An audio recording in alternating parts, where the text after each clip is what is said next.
Brought to you by thegatheringireland.com.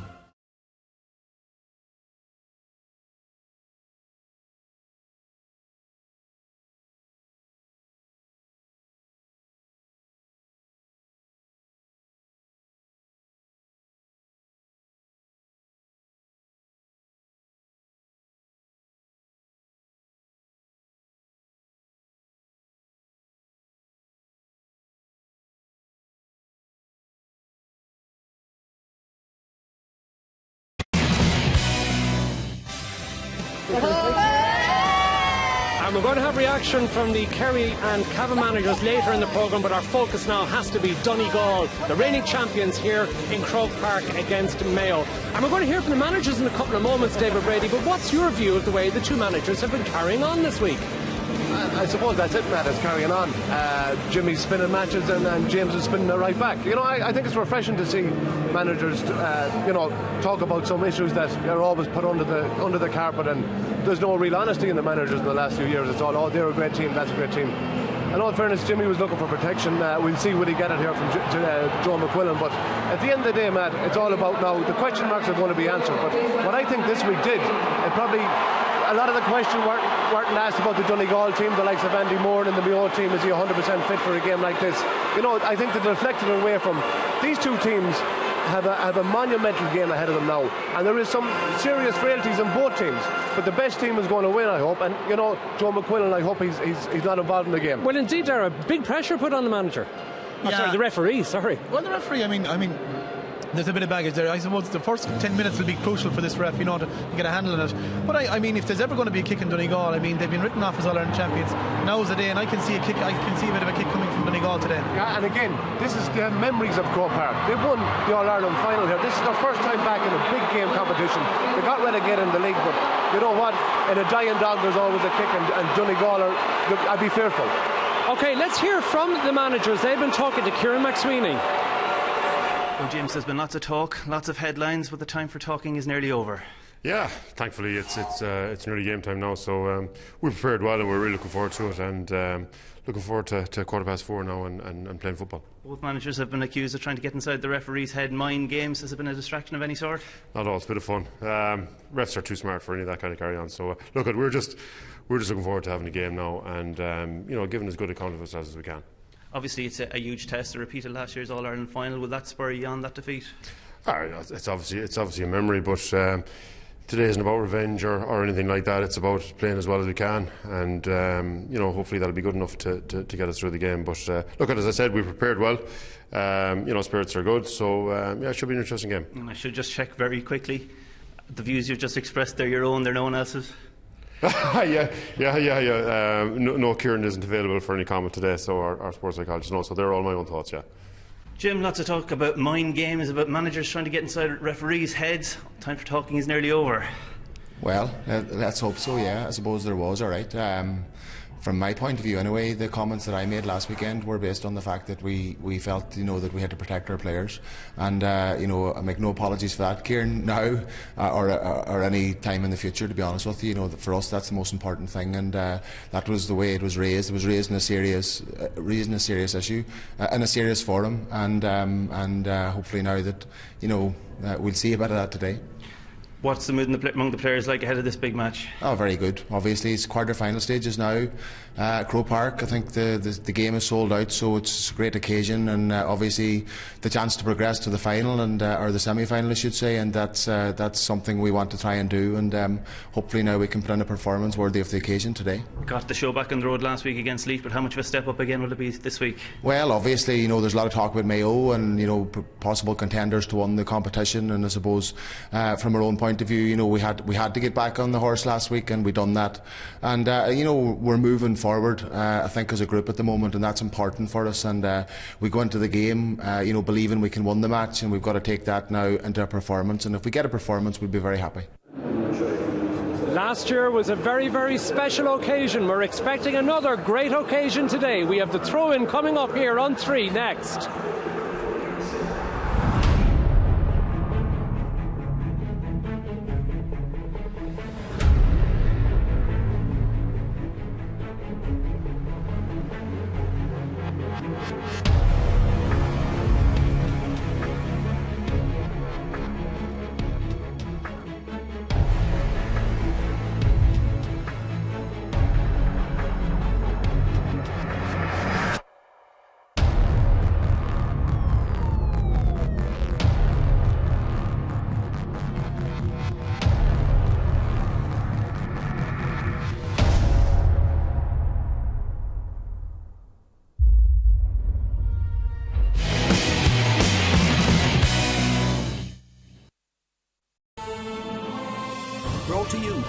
thegetheringireland.com.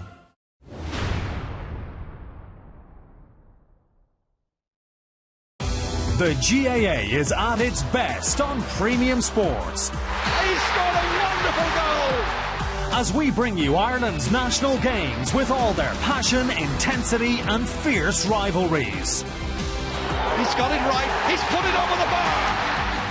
Watch the All Ireland Gaelic Football and Hurling Championships on Premium Sports.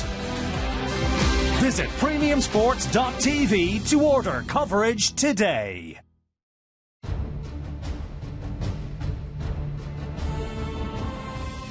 2013 is a very special year. It is the year of the gathering, when Ireland invites the world to celebrate our music, food, culture, fun, sport and lots more. To find out about the gathering and how to be part of it, visit thegetheringireland.com.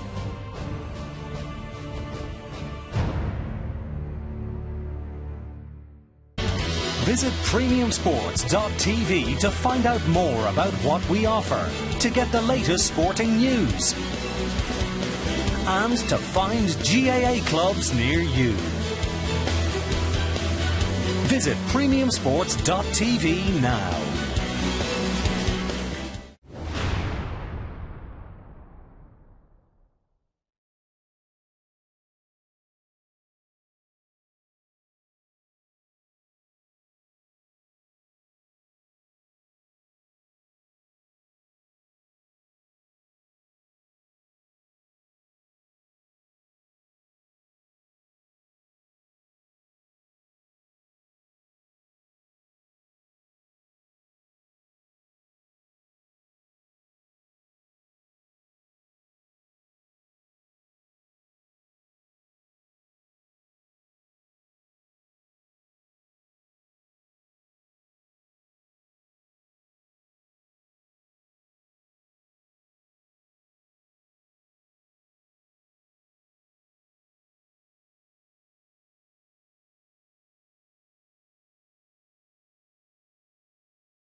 Brought to you by thegetheringireland.com.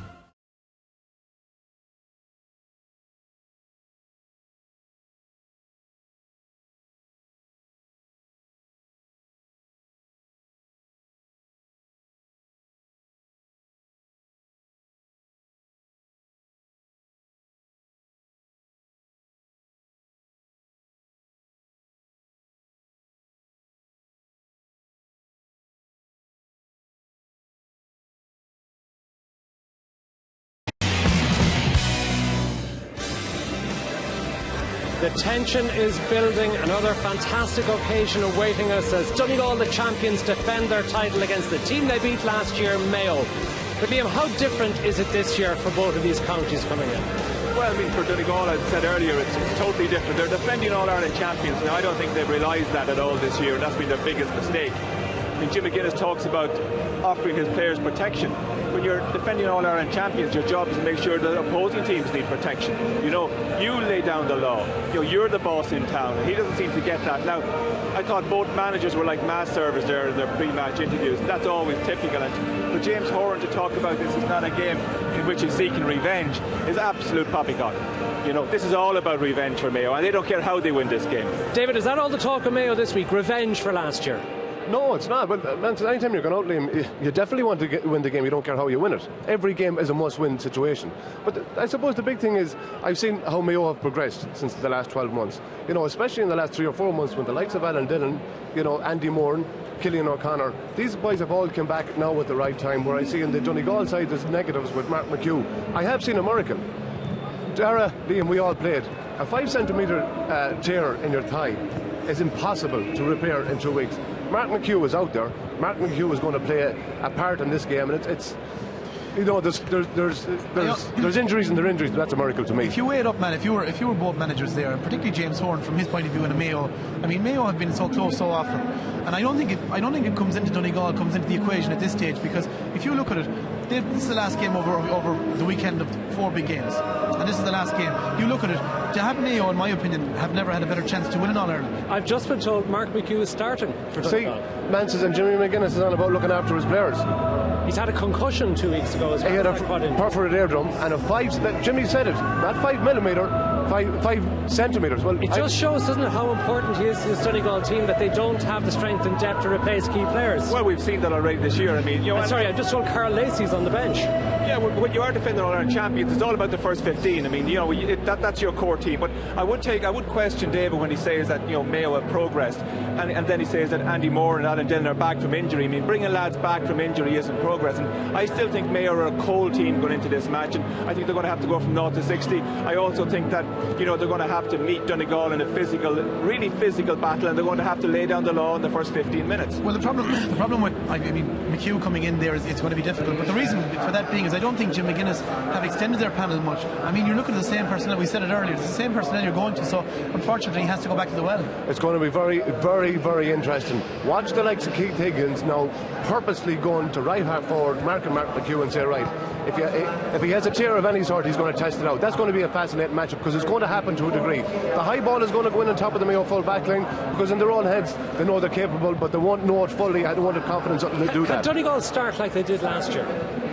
Well, that's the key question. I mean, they haven't. I think Donegal have been passive teams so far this year. They've been looking at the opposition and waiting for the opposition to make the first move. And you're exactly right, Matt. They need to make the first move today, like they did in the All Ireland final. And Darragh, what about the allegations that have been made that Mayo are no choir boys, that they actually can get up to some of the dirty tricks that have perhaps been alleged against teams from Ulster? Look, Matt, across the board, in any of the counties, any of the top counties there, look. But that's naivety, boys. That's 15 yards away from the goal. It's a yellow card, but it's a kick over the bar. But I don't think any of the top teams are exempt from this thing. I mean, there's a hard edge to most teams, and that's you know. I'd be disappointed if I was Mayo. I'd be disappointed if I wasn't physical. Nice guys were nothing. That was a fair tackle. That, you know, in terms of obviously, Killian O'Connor's having to go with defenders here, but he's having to go with defenders because he's been on the receiving end of it probably for the previous 10 minutes. So it's, you know, this happens. It's okay. I want predictions from each of you in a word. First, you, Liam. I'm expecting, and to be honest, I'm hoping for a big defence from Donegal. I think they will give that, and I think they'll just about squeeze through. Darragh, for you in a word, please. Mayo. And David? Mayo. Okay, let's go over to our commentary team. Paul Early and first, Mike Finnerty. Yeah, thanks very much, Matt. Well, it's time to find out if they really have kept the best of the All-Ireland quarter-finals until last. It's certainly been the most talked about. It's the champions against last year's runners-up, the rematch we've all been waiting for. Well, James Horan has picked 9 of the team that lost against Donegal here last September, with the half-back line the only unit that remains unchanged. He has sprung one late surprise. Number 22, Chris Barrett, is in to replace Richie Feeney in a tactical change, with Keith Higgins expected to play as a sweeper. Others back in the frame include experienced cornerback Tom Kniff and Mayo's captain Andy Moran, who tore his cruciate knee ligament here 12 months ago. Jim McGuinness named his team much earlier than usual this week and has played a strong hand. 13 of these players started last year's All-Ireland final win over Mayo. He has made 2 late changes to that side though.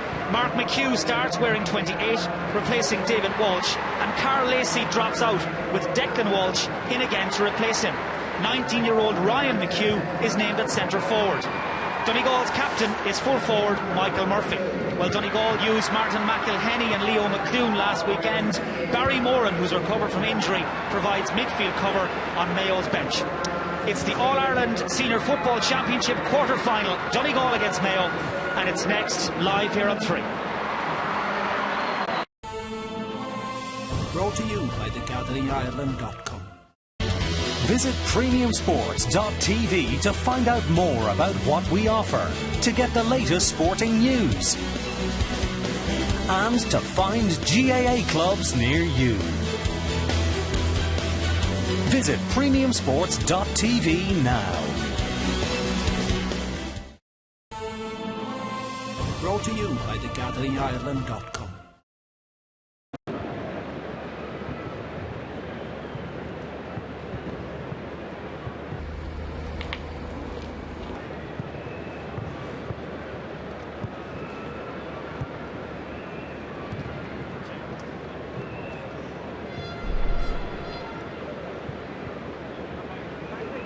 Well, for the last 7 days, from Arranmore Island off the coast of Donegal to the Black River Bridge in Trule in South Mayo, this match has been the only show in town, the only serious topic of conversation, as we pause for the national anthem here at Croke Park, Aron Naveen.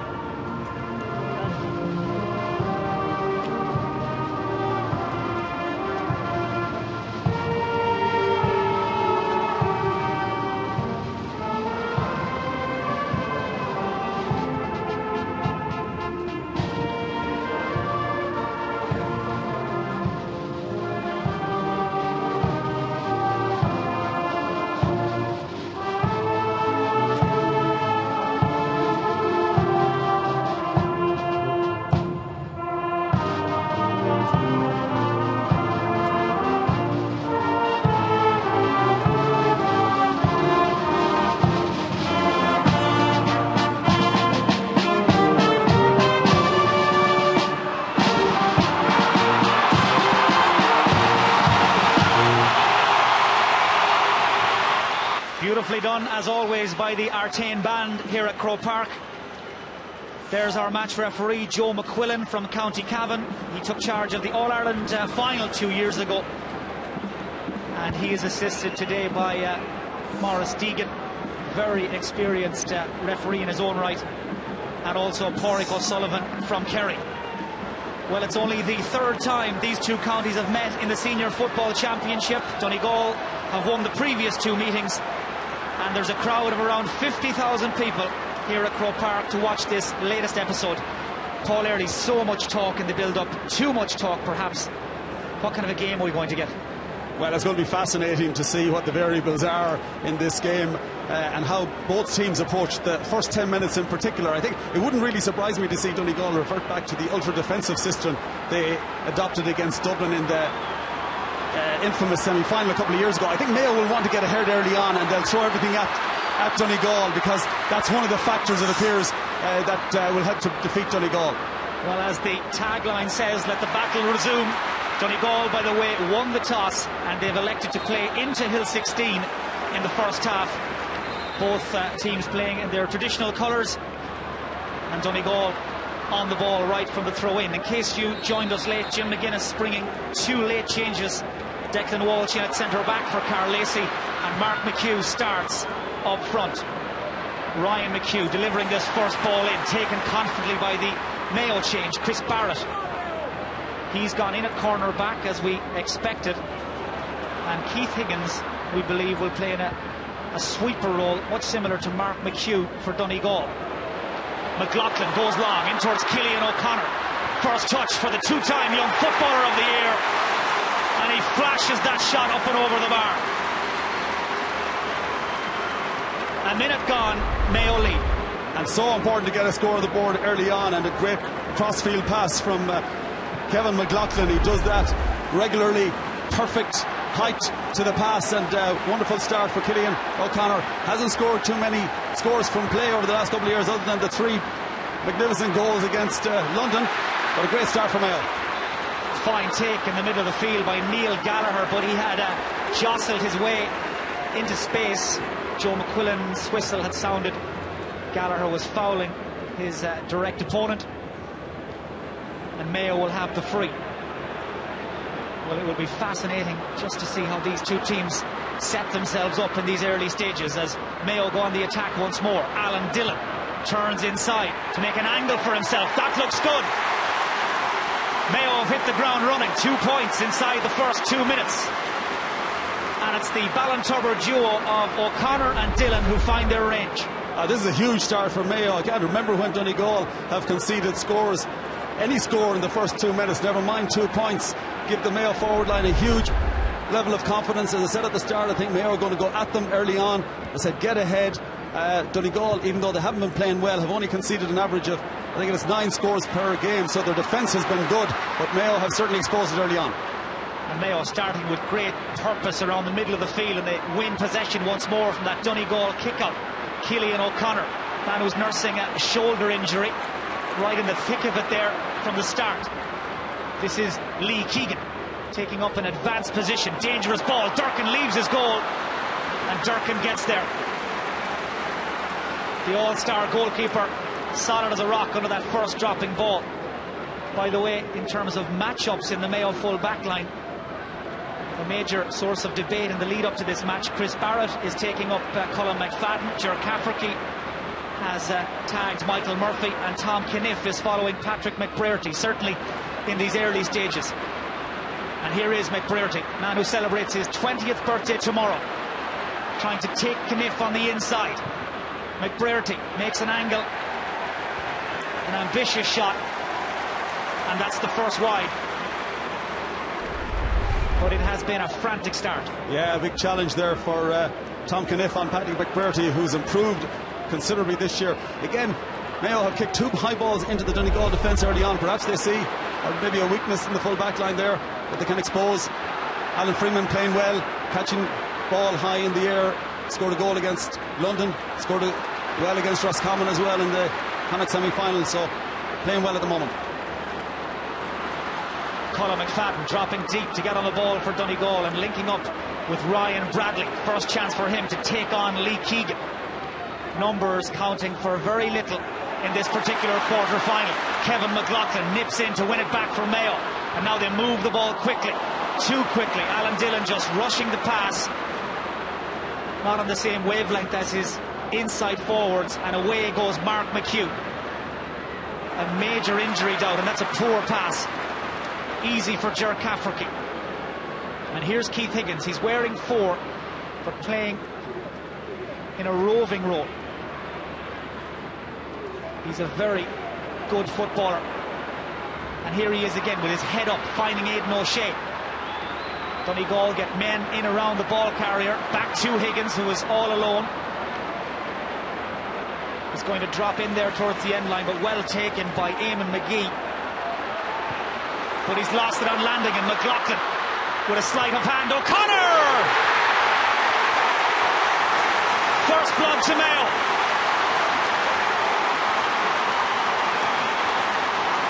What a start for the Connacht champions. And Cillian O'Connor becomes the first Mayo man to ever score a goal against Donegal in championship football. What a start. What a start. Hats off to Donny Buckley. There's been a lot of talk about the quality of Mayo tackling during the year in the build-up to this game, and that was a fantastic dispossession by Kevin McLaughlin. A legitimate, won the ball, had the presence of mind to give the pass, not to punch the ball over the bar, and a terrific finish. What a start for Mayo. They have done to Donegal what Donegal did to them in the All Ireland final last year. It's a complete role reversal. Remember, Donegal 7 points in front after 11 minutes in last year's All Ireland. And now it's Mayo who have sprung out of the traps, and they're not finished yet. Andy Moran does really well to keep that in. Here's Freeman. Champagne football. And incredibly, Mayo have opened up a 6-point lead in as many minutes. Well, they're playing with an energy, an enthusiasm, a pace that really Donegal can't match, or haven't been able to match so far. Donegal look a little bit of leaden-footed at the moment, but a lot of that is due to the quality and pace of the Mayo play. As I said, they've gone at them very, very aggressively in the first 6 minutes, and fantastic start. Worry about Mark McHugh playing in this game as well, because 2 weeks ago he picked up a very difficult, or very tough, hard, bad injury in his quad, 5 centimetre tear.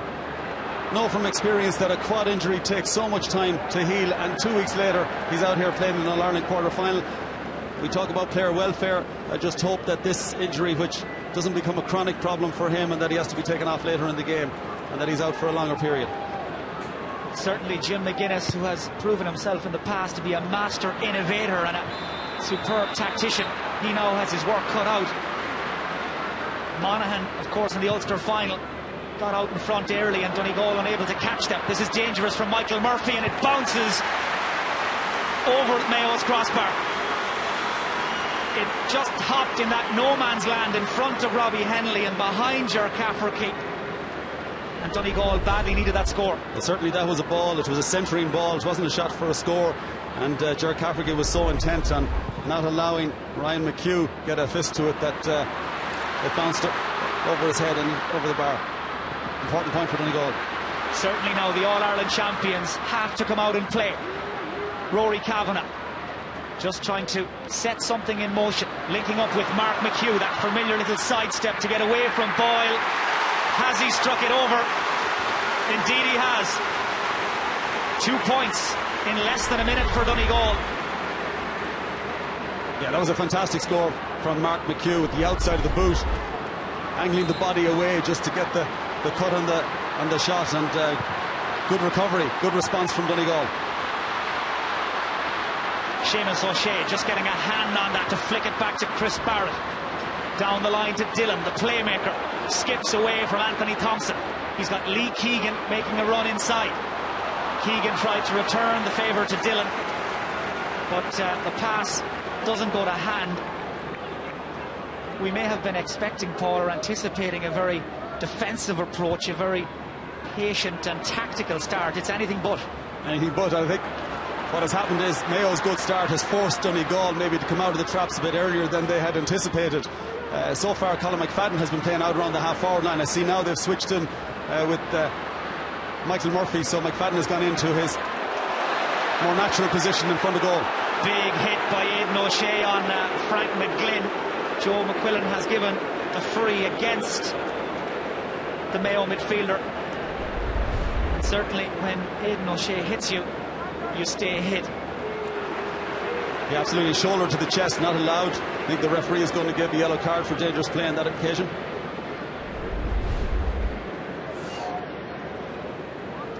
It's very early to get a yellow card. Of course, the lads talked about the pressure on the referee before the game. Players have a big responsibility here to be very disciplined, particularly early on, channel their aggression at winning the football, not at the opponent, because they can't really afford to give the referee any reasons to dish out yellow or indeed red cards early in the game. Well, 10 minutes gone, Mayo 4 points in front. Let's catch our breath and head down to the sideline to Kieran McSweeney. Well, we'll see the pictures there of Frank McGlynn receiving treatment on the Donegal side, but just to let you know as well, there is some concern on the Mayo bench. Tom Caniff has been treated now twice for what looks to be a hamstring injury. He's had physio twice on it already. He did make a signal himself that he might need to be substituted. It hasn't happened so far, but it's certainly one to keep an eye on as Frank McGlynn gets back to his feet. Certainly both medical teams have been busy in the first 10 minutes. Donegal relieved to see their all-star number 5, Frank McGlynn, back on his feet. Tom Caniff back in the Mayo panel this season after taking a year out, also fit to continue for the moment. Play restarts with Donegal on the front foot. McHugh again shooting from distance, whiskers away. That's a second wide for Donegal. Mayo's defence just caught on their heels there, and Mark McHugh popping up on the end of that move.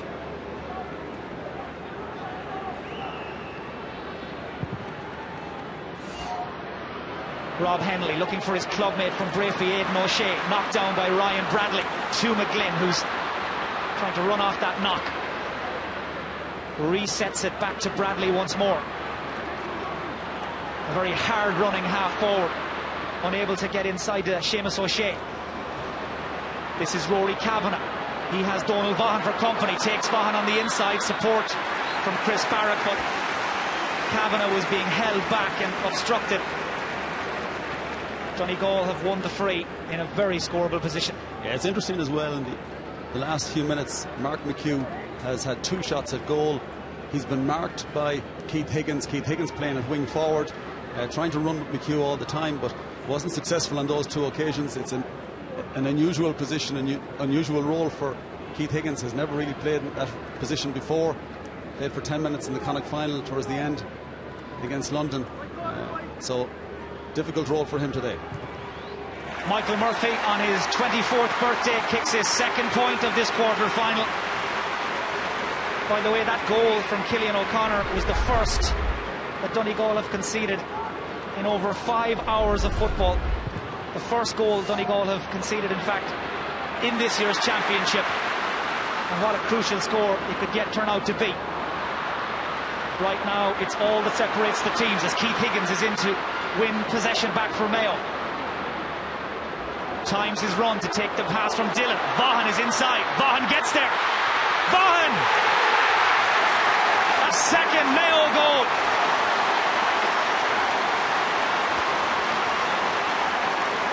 Well, they were scoring goals for fun in this year's Connacht Championship. They've scored 2 here in the first 13 minutes. And Donegal's well-drilled system ripped apart. He's done that against Galway in the first round of the Connacht Championship. Nobody followed him, nobody chased him, and that's very unlike Donegal. Donegal never let players free into that area in front of goal, and on that occasion it was Ryan McHugh. Ryan McHugh has been marked by Vaughan at this stage, lost him, made a very late run and a fantastic finish. All of Mayo's 2 goals and 3 points have come from play. As Paul said, that's Donal Vaughan's 2nd goal of this year's championship. And this first 13 and a half minutes could not have gone much better for the Connacht champions. Donegal, though, will stick to their tried and trusted tactics and principles. McFadden lays it off to McGlynn, trying to attack in that central corridor. McFadden again. Just didn't have the legs. Rob Henley, who has dug a baseball cap out of his kit bag. A little loose with that hand pass towards Seamus O'Shea. And possession back to Donegal again. But again, what we said was Mayo's good start has forced Donegal to come out and attack earlier than they would possibly have liked, and that has left holes in their defence also, which Mayo have exploited with that last goal from Donal Vaughan. Anthony Thompson looking to punch a hole in that Mayo cover. Dillon is staying with them. Laid back to Ryan McHugh, younger brother of Mark. Ryan Bradley getting his head up, everybody tightly marked. Has to go short. McFadden is stopped in his tracks by Aidan O'Shea. Well, Aidan O'Shea, who's already on a yellow, needs to be careful here. Donegal have got a free in, and I think O'Shea maintaining he stood his ground, Paul. I think so. I think on that occasion Colin McFadden actually slipped when he got the ball. You can see here he's about to turn, loses his footing, and Aidan O'Shea just doesn't do anything as far as I'm concerned. The referee was 15 yards ahead, closer to the goal. Maybe saw it at a different angle, thought O'Shea had given the foul away, but not a good decision.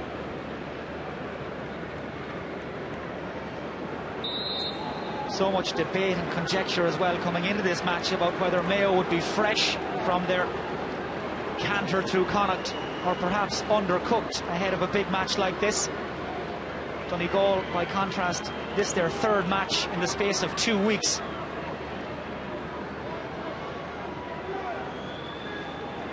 And they're going to have to dig deep now into their reserves to reel Mayo back in.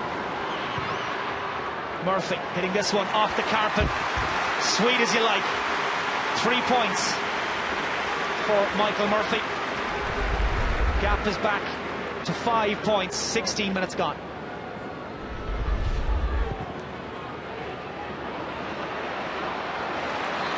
Fine take by Aidan O'Shea, picked out by Rob Hennelly.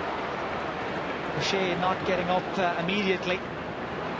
Joe McQuillan lets the play continue. Vaughan into the corner for Andy Moran, the Mayo captain. Grappling for possession with Anthony Thompson and Paddy McGrath. Donegal working into the centre. This is Mark McHugh.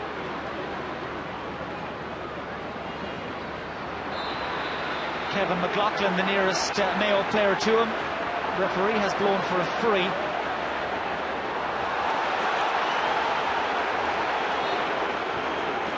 Rory Kavanagh seemed to get involved there when there was no need. Let's take another look at it. Again, nothing in it. Rory Kavanagh was pushed and fell over. Kevin McLaughlin, nothing involved in that. But interestingly, the previous piece of play there, Paddy McGrath was 2 yards behind Andy Moran and won the ball, which suggests to me that Andy, a year after his cruciate, I think it was this day last year, or maybe yesterday last year, isn't fully match fit, hasn't recovered his full pace, because Andy Moran is very, very quick and rarely gets beaten out in front. Ryan Bradley again is the man trying to break the line, but Mayo have numbers, and it was Cillian O'Connor, the man who scored the first goal, that broke up that attack, and Dillon clips it down the line towards Andy Moran. Beaten by the bounce, and across to cover from Donegal comes Eamon McGee. He's been fouled, and time of the essence as Donegal get the game moving quickly. A quarter of the match has just elapsed, and it's those Mayo goals from Cillian O'Connor and Donald Vaughan that have made all the difference so far.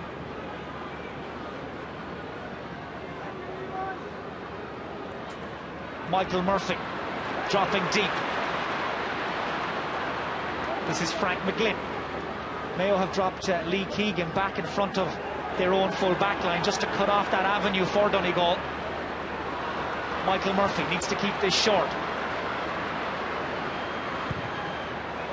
Decides to go for his own score. There was nothing on inside. That's a third wide for Donegal. McBrearty and McFadden both well covered, and Mayo shutting up shop very convincingly there, Paul. Yes, and the game has developed a bit of a pattern at this stage. Donegal going back to their system, dropping players back into their defence, and Mayo again going with that sweeper system. It alternates between Higgins and Lee Keegan. Keegan getting a chance to attack this time, and he has just kicked Mayo's first wide after 19 minutes. They have been nothing if not economical and efficient so far. And full value for their 5-point lead. Well, it's 315 days since these two teams met in last year's All Ireland final. Donegal running out 4-point winners. And at this stage, one place left in this year's semi-finals. Tyrone awaiting the winners. Aidan O'Shea spotted the man on the overlap. Dillon all alone. Takes a look, drives it down towards the Davin stand and measures it to absolute perfection. 2 points for Alan Dillon. Well, he is the man for all seasons when it comes to Mayo football in his 11th campaign with the county senior football team. Fine score. Fine score, and credit also to Seamus O'Shea. Won the ball in the middle of the field, took on one of the Donegal defenders, went by him, that created the overlap, gave it to his brother Aidan, again sucked in a Donegal defender, and then Alan had made a run out on the right side, plenty of space, and a very good point. Neil Gallagher taking possession in front of Seamus O'Shea there, but they were bottled up very quickly, and the ball turned over. Lee Keegan.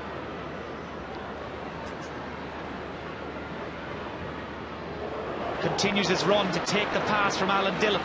Quick look up to spot where Cillian O'Connor is. Tried to touch it down for a colleague, but back covering was Rory Kavanagh. Again though, Donegal's first touch just letting them down, and just as quickly they're given the ball back.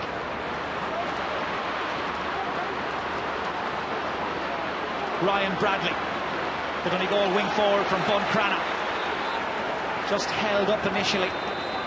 Joe McQuillan has given him the free. And tempers just fraying a little in front of the Donegal benches. Donegal look a little hurried and rushed that kick. Certainly not playing with the fluency that you'd expect the All Ireland champions. Here's Tom Kinniff, man who has pace to burn, into that corner for O'Connor again, who's dragging Eamon McGee all around that side of the field. Anthony Thompson comes in.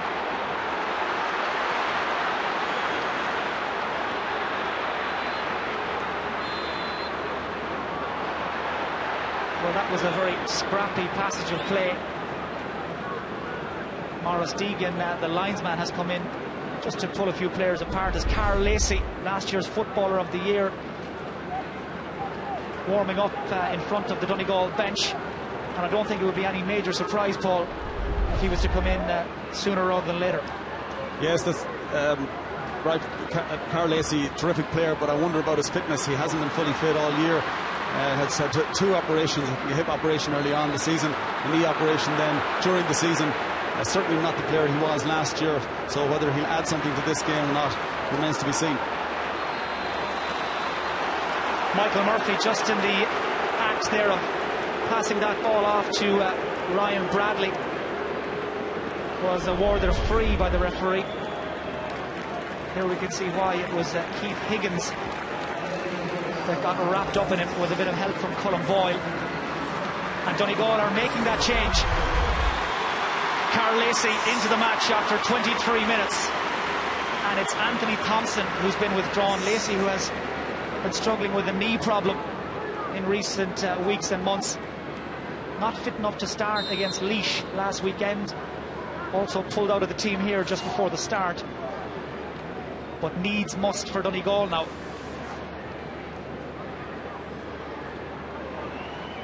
Carl Lacey, by the way, gone straight in to pick up Alan Dillon. All eyes on Michael Murphy. Doesn't draw this one in. In fact, it's well wide. Donegal's fourth. And it's been quite a frustrating first half, Paul, so far for their big travelling support and for Jim McGuinness. Absolutely, and I think most disappointing will be their defensive performance, because, as I said, they've been, while they hadn't been playing well during the championship this year, they've conceded very little. It was an average of 9 scores a game, or 9 points a game. They've conceded 10 already, and but credit to Mayo as well. They're attacking, they're going for the win early on, they're putting them under pressure. A lot of talk, obviously, last year and this year as well. How do you defeat Donegal? How do you break that mass, or beat that mass defence? And it's with pace, or in the first couple of minutes they got a goal, or from a long ball inside. It's dispossessing the players when they have the ball, putting them under pressure, all done legitimately and from kicking long range scores, and they've done all three. Well, certainly those 2 early goals mean that the game is being played on Mayo's terms, as McLaughlin knifes his way through and kicks his first point of this quarter-final. It really has been the dream start. Little necklace of passes. McLaughlin has that ability to drift into space, and he is a very assured finisher. And a hugely important player for Mayo, probably Mayo's best forward over the last couple of years. Very, very unlucky not to win an All-Star award last year. At this stage, Mayo, 4 of the starting 6 forwards have scored from play, and James Horan will be delighted with that return. And Mayo's 7-point cushion restored, as Keith Higgins, who's revelling in that free roll, looks for O'Connor, outnumbered on this occasion, and the first meaningful touch for Carl Lacey. Here's Ryan Bradley just switching wings to try and find some space. Chris Barrett got there in front of McFadden, and Aidan O'Shea has all the time he needs to carry it towards halfway.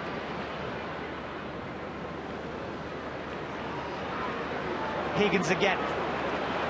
Plenty of movement inside. He spots the run of Andy Moran. double teamed, shoots on sight. What a score! Andy Moran with his first of the match. A year since injuring his cruciate ligament here against Down, has just kicked Mayo into an 8-point lead as we go back down to the sideline to hear from Kieran McSweeney. Yes, Mike, and just confirmation to that injury we were telling you about earlier on for Tom Caniff. He did seem to be struggling all since the start of this game. Well, Cathal Carlin is now coming in to replace Caniff, who had been struggling with what looks to be a hamstring injury. Physio had been into him 2 or 3 times since the game began. So there is Cathal Carlin from Crossmalina. Tom Caniff in some difficulty. So Mayo introducing a half forward for a corner back. That will necessitate some running repairs on their defence. And it looks like Keith Higgins has gone into centre back. Carolyn into wing forward.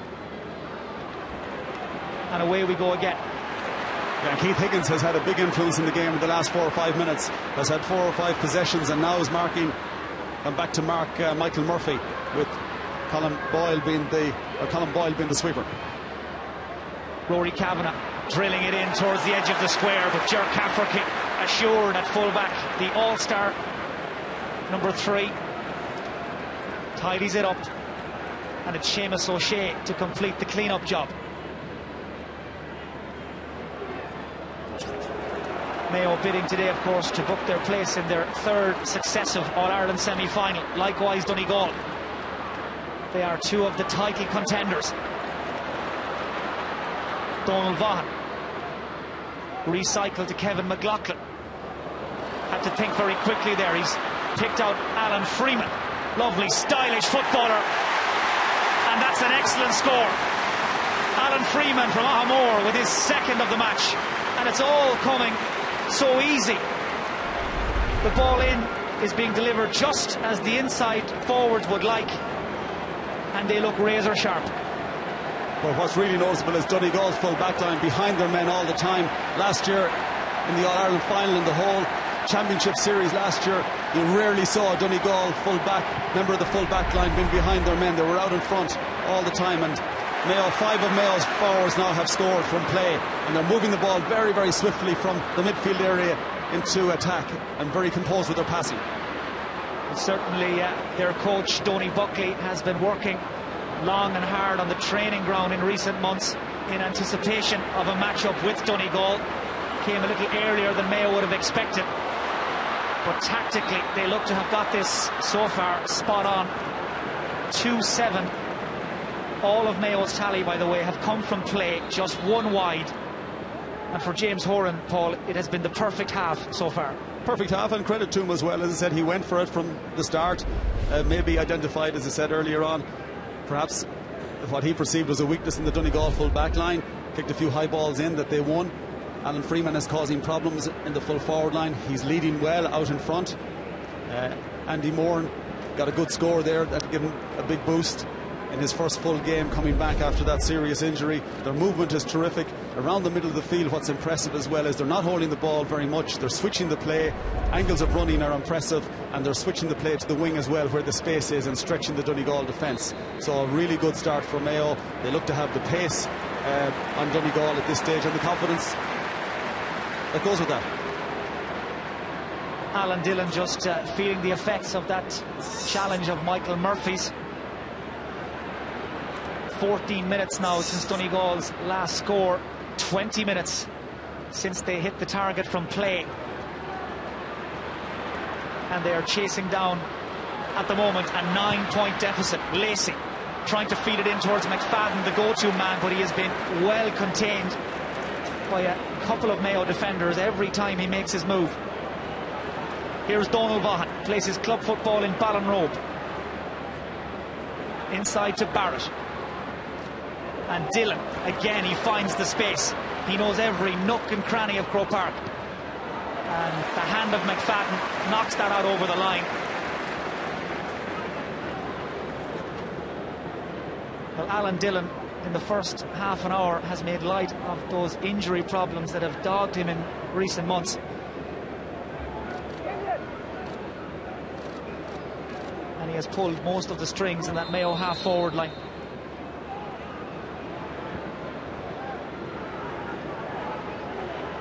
Kevin McLaughlin checking his options, looking for Andy Moran. Might break for Cillian O'Connor. Stopped on the line by a flailing boot. Out for a 45. It was Mark McHugh that saved the day. Mayo very nearly in for goal number 3. And again, the Donegal full back line very jittery. Normally would sweep those balls up, get them out to the outside, away from the danger area quickly, but not on that occasion. And only for Mark McHugh. That was the 3rd goal for Mayo. But there was a cameo a couple of moments ago where Carl Lacey went down the right wing, was in the exact similar position last year in the final where he crossed. He centred the ball to Michael Murphy when he scored that great goal. He centred it again on that occasion. And on this occasion, Mayo's defence was very strong, punched the ball away, and then created this opportunity up at the other end for a score for Mayo.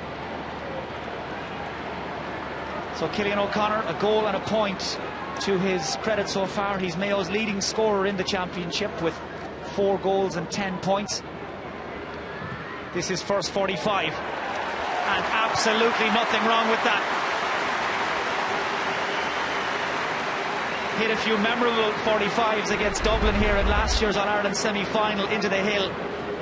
Drew that in beautifully.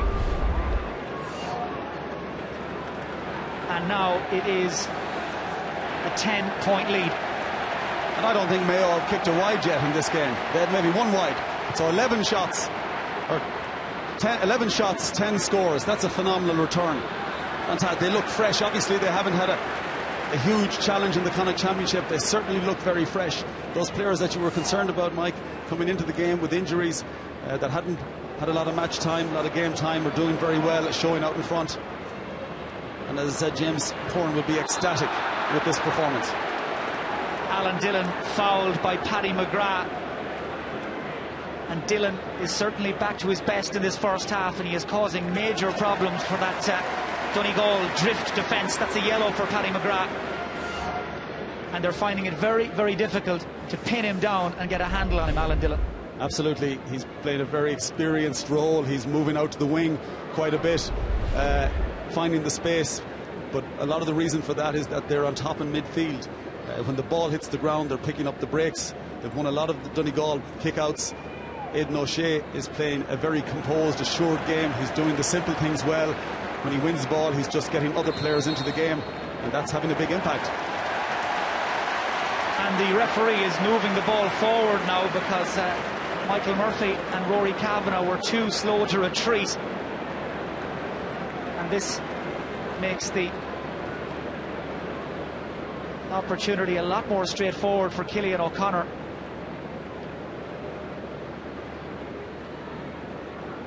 Mayo's leading scorer in the match so far, 1 goal and 2 points on his 13th championship appearance. When in his very short inter-county career he has shown he is a man for the big occasion. Keeps that scoreboard moving, pushes Mayo 11 points clear. And Paul, on the brink of half-time, that is an incredible scoreline. Yeah, I don't think any Mayo supporters would have expected this in their wildest dreams, but I think their defence has also been very, very solid. I can recall Paddy McBurty, I think, having 1 touch. He had 1 shot at goal. I think that's the only touch he's had in the game. Colin McFadden hasn't been in the game. Michael Murphy has been out around the middle of the field winning ball, but not very effective. And of course that trio has scored 70% of Donegal's scores this year in the championship, so if you can close them down, close Donegal down. Here's Carl Carroll, he's gone right through, denied by the post. McLaughlin following up, and he sliced it wide. Well, Carl Carroll with a slaloming run that took him right through the heart of the Donegal defence, just like he did against Galway back in May. An audacious attempt, but how did he get through the best defence in Ireland? Well, he was right to take the shot on the ground, but Kevin McLaughlin, I think, panicked a little bit. He had much more time when the rebound came out. Could have gone down on it, just threw a left foot at it, and that was a massive, massive opportunity for Mayo to kick their 3rd goal and put this game well outside or beyond the reach of Donegal.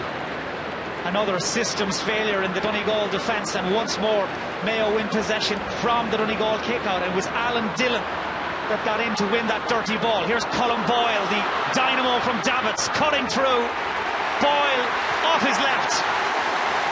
An inspirational score. A first of the match for the pocket rocket Colin Boyle. 12 clear points between the teams. The All Ireland champions on the ropes. And we're in the second minute of injury time at the end of this first half. Yeah, the big factor here is that 6 Mayo players have scored from play. Their average, I think, in the championship so far, I think they've got 10 players have scored from play in the 4 matches that they've played, whereas Donegal is a lot less. I think it's about 5. As I said, heavily reliant on the trio and the full forward line, and if they're closed down, they're going to struggle. Mayo can score from anywhere, as is evidenced by those 6 scores so far in this game. Mayo ravenous around the middle of the field, pushing players forward, devouring breaks. And Donegal just waiting for that half-time whistle. Jim McGuinness needs to get his team in now and get reorganised. Dillon moves it on quickly to Aidan O'Shea. Michael Murphy powerless to prevent O'Shea from advancing towards that crossbar. Now the cover arrives and Joe McQuillan has blown for half-time, and the crowd of around 15,000 Mayo supporters that are here at Croke Park get to their feet. What a first half from the Connacht champions. They have been utterly dominant, and the job is half done. Donegal with much to do at half-time. Mayo 2-10, Donegal 4 points.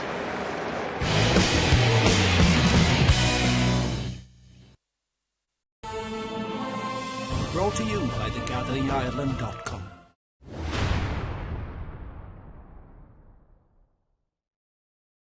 The GAA is at its best on Premium Sports. He scored a wonderful goal! As we bring you Ireland's national games with all their passion, intensity and fierce rivalries. He's got it right, he's put it over the bar! Watch the All Ireland Gaelic Football and Hurling Championships on Premium Sports. Visit premiumsports.tv to order coverage today.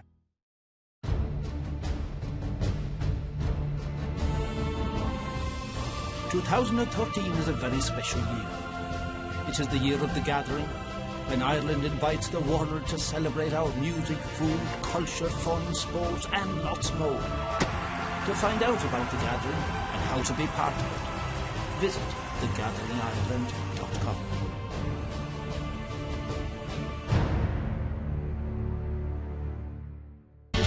Visit premiumsports.tv to find out more about what we offer, to get the latest sporting news, and to find GAA clubs near you. Visit premiumsports.tv now.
Brought to you by thegatheringireland.com.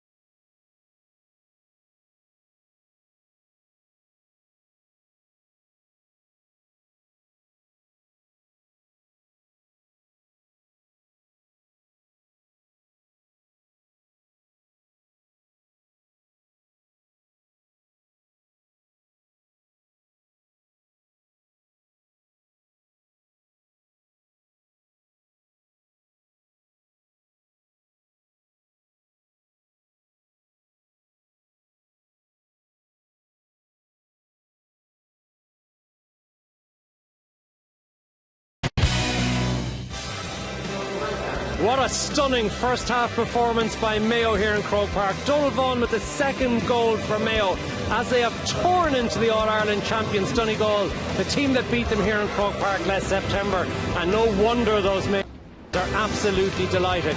Can you believe this for a score? 2 goals and 10 points in the first half for Mayo, just 4 points for Donegal. David Brady, what a performance by Mayo in the first half. The Summers Championship so far. Everything went right for Mayo, but again, went right on and off the pitch. James Horan got his matchups right. Keith Higgins, I thought, was devastating as a right half forward. Donal Vaughan, but what? Mayo are absolutely tearing Donegal apart, and it's straight up the middle. They can't let's have a look at the goals as well. Now, the first goal came by a different way, Liam, but this was the persistence of Cillian O'Connor in as corner forward. Great work by Cillian O'Connor. He had no right to get the ball off Aidan McGee in the first instance. Kevin McLaughlin kept his head very well, and it was a sublime finish. I mean, it really showed that Mayo, were thinking. They weren't just getting involved in a physical battle and dominating the game. This was Donal Vaughan going forward, and you know what, Paul Durkin could have taken his man out. He could have done a Sean Kavanagh, but he didn't. Space in the Donegal defence to leave him through. Yeah, it's just, I think Donegal hate to come. They need to start well. Donegal, I've found over the last couple of years, and they hate to be behind at this stage. So I mean, it got worse and worse. But you have to give credit to Mayo, the physicality, and they're first to every ball, and it's all based on a huge performance by Aidan O'Shea in the middle of the field. Yeah, they have a bigger half-time lead than they had against London in the Connacht final. But there's also bits of niggle getting into this game as well, David, and we saw it from both teams. There's never going to be handshakes and backslaps in this game, Matt, but there is a sense of physicality. Aidan O'Shea, a physical tackle, was that a foul? There's niggle. I'm afraid Aidan O'Shea is on a yellow card. My only fear is that he might be targeted and say, right, let's get O'Shea on a second yellow if he retaliates tonight. But the interesting thing, David, sorry on that, the interesting thing is that every time Aidan O'Shea has put in a hit, and they weren't big hits, I think they were legitimate challenges. Every Donegal player around is reacting to it, they're all aware. And the same with Lee Keegan. They seem to be looking to put a hand or a push on Lee Keegan. So to be fair, Liam, though, that's coming from frustration as well. Donegal are a bit frustrated. I mean, all the stuff we saw here in the first half, where Colin McFadden shot for a goal, Matt, he just dropped the charge in the goalie's hand. They were going over last year, and that frustration seems true. And it's not. It could be worse for Donegal. When we look at the other goal chances that Mayo have missed. Mayo should be over 20 points ahead of this, realistically. And Colin McCarron had a 20. chance there. It's a big score, 20. It's a fantastic performance, but it didn't come out of nowhere. One thing I would say is Donny Buckley has a big role to play in this. He has brought the tackling and intensity of the Mayo game to another level. Here are the goal chances that were missed.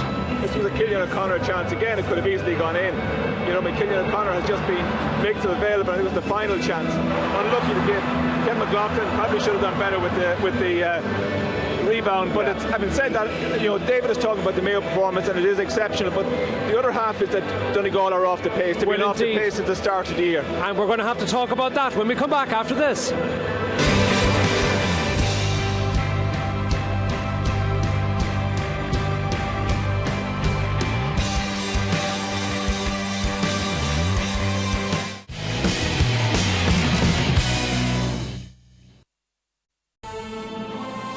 Brought to you by thegatheringireland.com.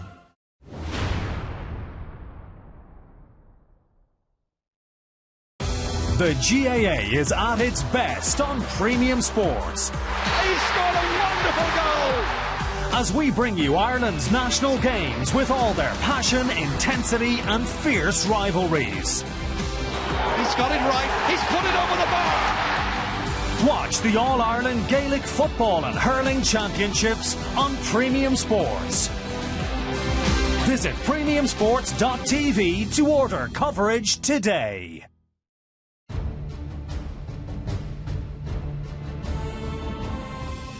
2013 is a very special year.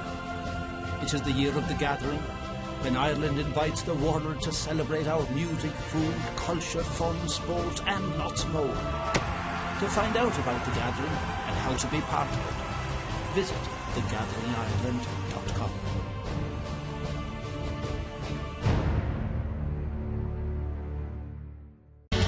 Visit premiumsports.tv to find out more about what we offer, to get the latest sporting news, and to find GAA clubs near you.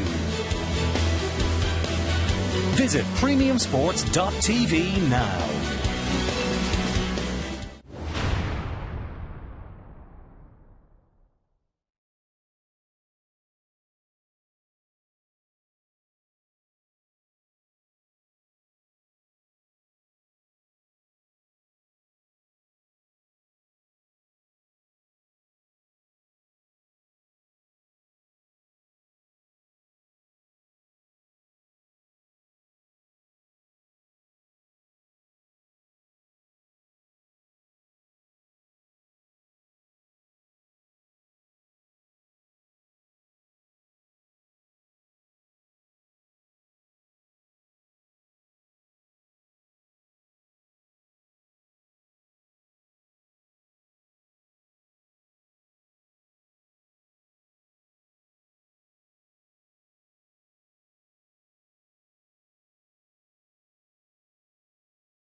Brought to you by thegatheringireland.com.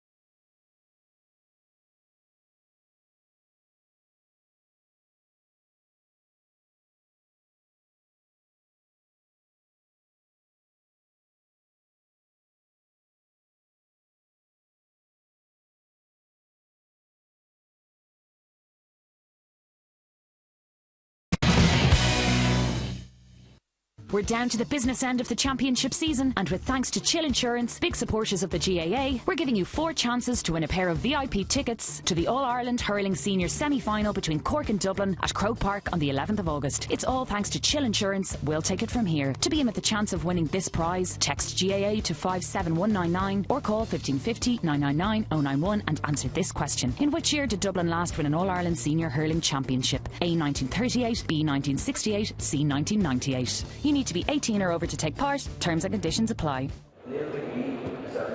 All of Mayo's prayers answered in the first half performance there against Donegal, but does Donegal have a prayer in the second half? Jim McGuinness has never faced anything like this as Donegal manager. Liam, what must he be doing inside in the dressing room? Well, he's going to be talking about pride. He's going to be talking, for once, about how defending All-Ireland champions should run onto the field and how they should behave and how they should play and how hard they should play. So it's all going to be a little bit too late from Jim McGuinness. And when you look at their first half, I mean, 4 scores, 3 of them from frees from Michael Murphy, 1 point from play from McHugh. It's not a good performance by any means. Mayo have been exceptional, but McGuinness is going to have to drag some sort of performance out of the boots of this team, and it's going to be a bit like Cavan in the first quarter final. He's just playing for pride at this stage. Well, the hardest thing for Matt inside there, if you're to approach it kind of from a tactical point of view, Mayo are actually beating him in so many departments. You have to really start from scratch. I mean, the worst thing that happened to Mayo there was half time came, because they wanted to continue this. They were 3 yards ahead of Donegal in every facet of that first half. So I mean, Jim McGuinness, where do you start? He's a master tactician, the master motivator. Those are the reputations he's developed, David, in the last year. Yeah, no, you know, at the end of the day, he'd want to be master magician at this stage, because he's brought on his big guns. Carrie Lacey has come on, and actually Mayo pulled ahead when he came on. You know, they haven't got the bench. Over the last 3 years, they've averaged 8.5 points per game. This year, up to now, they've averaged 5. So, you know, they're not going to pull another 10 or 15 points out of the bag. But, you know, there's going to be pride in this Donegal team. You know, they're going to be hurt in half-time there. And there's going to men to stand up and say, you know what, we don't care what happens with the result. We're going to stand up and be counted in the second half. But if Mayo continue with this pace, it's no way back for Donegal. Funny, Matt, though, Croke Park, of all places, is a very difficult place, you know, in games like this, because it happened to us in 0-1 against Meath. When a team puts up a big score and you're here, and it's very hard to stop the rot then, because it plays, I mean, everyone wants to play in Croke Park. The pitch is lovely, the stands, everything like that around you, and you play your best football there. And Liam, how much of a test of character is this going to be for the Donegal players and manager, how they actually take the second half on? Well, it's enormous. I mean, they have to, you know, this is a half they've got to win, but they've also got to, they're playing for pride, as I said a moment ago. But you know what, to get back into the match, to actually feature in the match, they've got to score a couple of goals in the next 10 to 15 minutes. It's got to be like last year's All-Ireland final all over again. If they don't get 2 goals, you know, again in the first 10, 15, 20 minutes, or 10, 15 minutes, they've no chance. More importantly, what does James Horn? James Horn obviously says he's 2 choices. Do we part of us, or do we go for it again? I think he should go for it. You know, at the end of the day, Donegal have to go for it. But there's competition in this Mayo team, and there's competition for places. They're not going to put the foot up. Yeah, we saw Taoiseach Enda Kenny there. He's probably praying for a final and maybe a victory for Mayo in the All-Ireland. That's all to come, though. We have a second half. Let's go back to our commentary team of Paul Early and first Mike Finnerty. Yeah, thanks very much, Matt. Welcome back.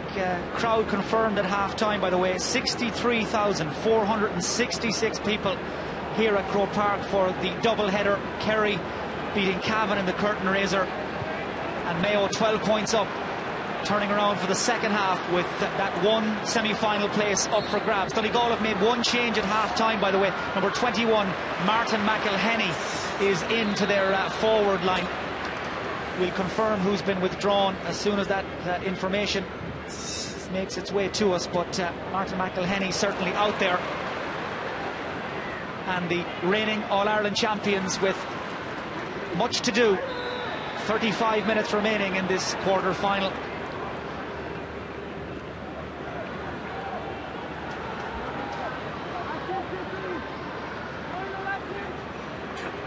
And certainly plenty of statistics being poured over at half-time. This is the first championship match under Jim McGuinness in which Donegal have conceded 2 goals. That's over the course of the last 3 seasons. Mayo racking up 2-8 of their tally from play in the first half, and 7 different scorers. Well, Jim McGuinness, as you can see, has made 2 changes at half-time. Neil McGee, his all-star number 3, and Ryan Bradley are the players who've been replaced, and it's David Walsh and Martin McElhenny who are in. So plenty of restructuring to be done by Jim McGuinness and Rory Gallagher at half-time, Paul. And certainly the loss of Neil McGee at the back, such a totemic figure back there, just compounds their problems. Absolutely, but they weren't playing well in defence in the first instance anyway, and Mayo look as if they've started the way they finished the first half. Aidan O'Shea, who is the quintessential midfield powerhouse, has drawn a foul. Standing 6'4" tall, weighing in around 14.5 stone. And when he builds up a head of steam, he is very difficult to stop, legally at least. And they're wrapped up by a couple of Donegal men. Rory Kavanagh giving away the free.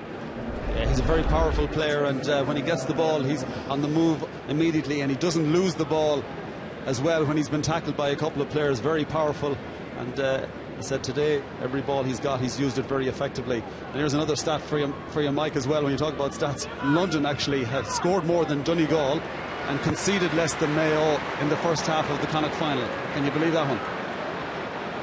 Well, this day has certainly not panned out the way anybody would have expected.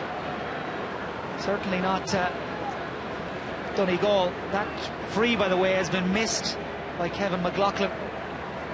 Perhaps a little casual. And it remains a 12-point lead for Mayo. Aidan O'Shea bossing the midfield. Here's Donald Vaughan attacking at every opportunity, the Mayo number 6. Mayo's composure on the ball, very impressive in this game. O'Shea again involved, and once more it's the elusive Alan Dillon who pops up in space. Donegal just struggling to close Mayo down. Here's Seamus O'Shea, fancies a piece of it. A huge kick from Seamus O'Shea. That's his first of the match. 8 different Mayo players have now scored, and they're attacking from everywhere and anywhere. Well, again, winning the ball in midfield, stretching the Donegal defence by putting it out to the wing to Alan Dillon on that occasion, then bringing it back into the middle, and Seamus O'Shea taking on, running at the Donegal defence successfully and kicking a fantastic score. And Mayo have done that so many times in the first half. They recognise that Donegal generally, or last year, were very solid up the centre of the defence, and they've tried to go wide on this occasion, or today, but they've also been successful going up the middle as well with that Vaughan goal in the first half. Well, Mayo certainly fired up and pumped up as this ball breaks towards Colin McFadden. Yet to score in this match, being very tightly marked by Chris Barrett. Neil Gallagher. Ball recycled by Donegal. They're just nibbling around the edges of that defensive screen that Mayo have erected. Here's Rory Kavanagh. Back to Carl Lacey. Shoveled back by David Walsh, but to nobody in particular, and Cathal Carolyn can nip in. And Carolyn does his job, wins the ball, wins the free, and away go Mayo. They're keeping the game moving. As Paul said, trying to stretch it out. Higgins clipping it in towards O'Connor. Deflected down to Vaughan. They have 2 over. O'Connor! Goal number 3. Donegal's defence ripped apart yet again. And Mayo disappearing into the distance. And nobody again picking up Donald Vaughan. He's had the freedom of Croke Park all day. He's been running forward, nobody defending him. Scored a goal, set up that goal for Cillian O'Connor, an easy tap in. And again, Donegal in the previous attack, they had 3 or 4 chances to kick the point. They were trying to manufacture a goal. When it didn't happen, Mayo have punished them. And Mayo, successful teams, I think, play relentlessly all the time, Mike. And Mayo are trying to do this when they've got a big lead. Now they're trying to crush the opposition, and that's the way to go. Mayo 16 points in front, and it's relentless. They're attacking in waves. Dillon again just lost his bearings. Cathal Carolyn in to help,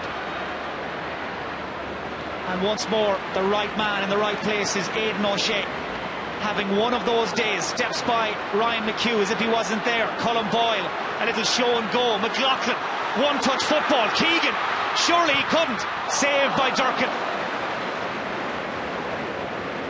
Well, Donegal chasing shadows down there in front of Hill 16. Mayo coming off the shoulder, knifing their way through, and very nearly in for goal number 4. Well, this could be a real embarrassment for Donegal. They're just dead on their feet.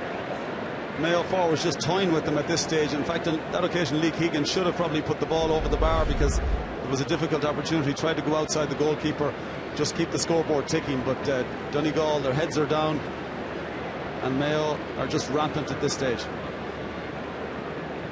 33 minutes have elapsed since Donegal last scored from play. It's turning into a rout. Cillian O'Connor just keeps that scoreboard moving. That's 3 points for O'Connor to go with his goal in the first half.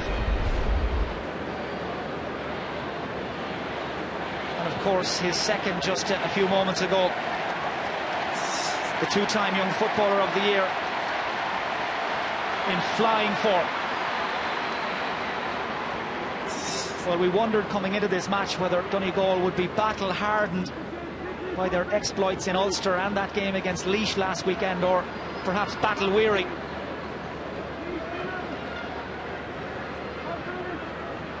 Well, we have found out emphatically it has been the latter, just struggling to get their second wind right from the very start. Here's a chance for Rory Kavanagh.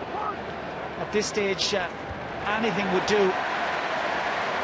6 wides. And Paul, we've never seen anything like this over the last 3 seasons with Donegal. This simply doesn't happen. Well, it's incredible to think that some of the basics, which are you mark the players, you don't let players run from defence free into the scoring zone. Donegal over the last couple of years have closed down that area in front of goals so effectively. They've had 6 and 7 and 8 and 9 defenders sometimes right in front of the goal. They just don't concede goals. So I don't know what has happened today, but Donald Vaughan in particular has just sauntered down through the middle on so many occasions, isolated, nobody within 10-15 metres of him, and obviously punished Donegal severely. So I think mentally they're just so far off the mark today. Maybe it's tiredness, maybe it is fatigue, maybe the lack of strength in depth and the injuries that they have, but go back to the basics. They should certainly get the basics right. And that kick-out statistic just underlining Mayo's total dominance around the middle of the field in particular. Keith Higgins still full of running. Here's Chris Barrett, quick look up, spots Andy Moran, just needed a second bite. Andy Moran low, good save by Durcan O'Connor. It's another hat-trick for Cillian O'Connor, his second of the summer. And it doesn't get much better than this for Mayo. They are running riot. Unbelievable. And again, Andy going for his goal. Good save by Paul Durcan, but Cillian O'Connor, as so often he's in the right position. 2 hat-tricks in a row. He'll certainly be looking for the match ball at the end of this one. 3-4 for Cillian O'Connor. Played a half in the Connacht final, scored 3-3. Mayo are men on a mission. O'Shea, Dillon, Lee Keegan outside, calling for it. Men inside, queuing up. Carolan, though, has possession robbed by Frank McGlynn.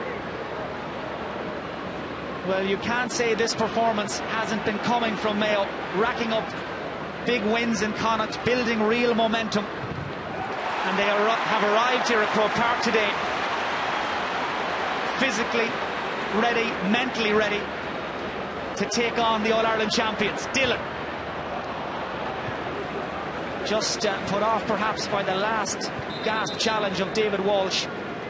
That is Mayo's 4th wide. They lead by 20 points. And with 25 minutes to go, Paul, remarkable to see some people leaving already. Yeah, it's just phenomenal. And Mayo are going to empty the bench over the next number of minutes, because to give players as much game time as possible. But you know, you have to give fantastic credit to Mayo, the way they approach this game, attacked from the word go. They're on top practically in every position. They've won the personal battles. Great platform at midfield so far. The forward movement has been good. And I think for Donegal, it's always going to be difficult for Donegal in the second year around to repeat the intensity and the hunger and the drive. But nobody, I think, thought it was going to be this easy for Mayo today. Andy Moran taking Paddy McGrath on the outside, looking for his second point, but just outside his range. But yet again, that Mayo attack being conceived by Aidan O'Shea, who is completely dominant in the middle of the field, towering over all comers, and just having one of those games. And Mayo have so many options up front as well. I think one of the most difficult teams to defend against is a team where everyone is capable and is looking to score, and generally the teams with the greater spread of scorers usually wins, and Mayo has had that, you know, all season, and certainly they had it today. Donegal too reliant on the on the inside 3. No score for Donegal just yet in this second half, as Martin McElhenney has his progress halted by Aidan O'Shea. Tried to punt it back towards McFadden, but Mayo just wanted it more, and Kevin McLaughlin gets it away to Carolyn. Richie Feeney, who's into the match for Alan Dillon, just caught on his heels there. And Donegal will try and build something through Frank McGlynn. The All Ireland champions playing for pride even at this early stage. David Walsh from Niamh Breed in Ballantrae hits the target. It's their first score in this second half. And he did what he had to do. Yeah, and it was a good score. I think Donegal, anytime they go forward, they should just take whatever opportunities are there, not to try and manufacture goal chances. The game has gone from this stage. It's just get a bit of pride back, get some scores, decent scoreline on the board. That score from David Walsh breaks a run of 2-9 without reply from Mayo, by the way. They were very nearly in again there, Andy Moran and Alan Freeman. Well, their angles of running, the way they're switching the play from one wing to the other and varying the points of attack, it has Donegal heads spinning. James Horan and his selectors running their bench now. Enda Varley, who started the All-Ireland final last September, in to replace the Mayo captain Andy Moran. And Paul Early, what a difference a year makes for Mayo's captain. Absolutely, he's certainly not back to full match fitness, there's no doubt about that, and it's very difficult to come back from a cruciate knee injury in a year. I think generally people say it takes, or the players who've had them say it takes 18 months to 2 years to really get back to the same level of form and pace and fitness. But Andy is such a great athlete, dedicated footballer, very professional in his approach, and great to see him back. And also his leadership is so important to that Mayo team. Michael Murphy, the man who did so much damage in last year's All-Ireland final, drills that wide. It means that Donegal have scored just 1 point in the last 40 minutes.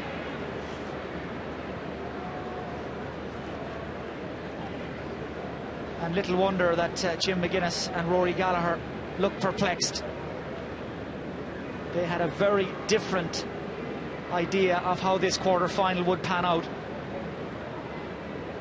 And much like the rest of us, Paul, perhaps caught out by how gung-ho Mayo were from the very start. They just went for it. Yeah, they went for it, and but I think this result so far is a combination of a fantastic performance by Mayo, but also Donegal are certainly not the team they were last year. There's no question about that. They have deficits in so many areas, as we talked about the defensive system and their ability to deny opponents goal-scoring chances. I can't remember when Donegal, certainly in Jim McGuinness's reign, he's never conceded, I think, 2 goals in a game, never mind 4 goals. And it just shows how the whole system has broken down.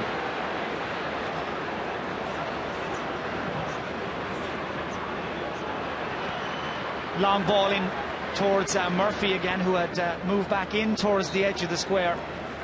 But too much on it, the pass was too heavy. And Mayo's defensive system again stands up to scrutiny. Gap now stands at 19 points, and still the Mayo manager James Horan is looking for more from his team, driving them on with 19 minutes to go. And rightly so. They need to play relentlessly right to the end. Yeah, there was a stamp from that's Eamon McGee. Not good. Referee, has he spotted it, or maybe the linesman has spotted it? He's gone in to have a chat with him at this stage. It's a straight red. Absolutely correct decision. Well, this day has just gone from bad to worse for Donegal. Eamon McGee sent off by Joe McQuillan, and the picture certainly didn't lie. The All-Ireland champions down to 14 men for the last 20 minutes or so. Enda Varley, the Mayo player that was caught by the left boot of McGee, and now with an extra man, the floodgates could open even wider.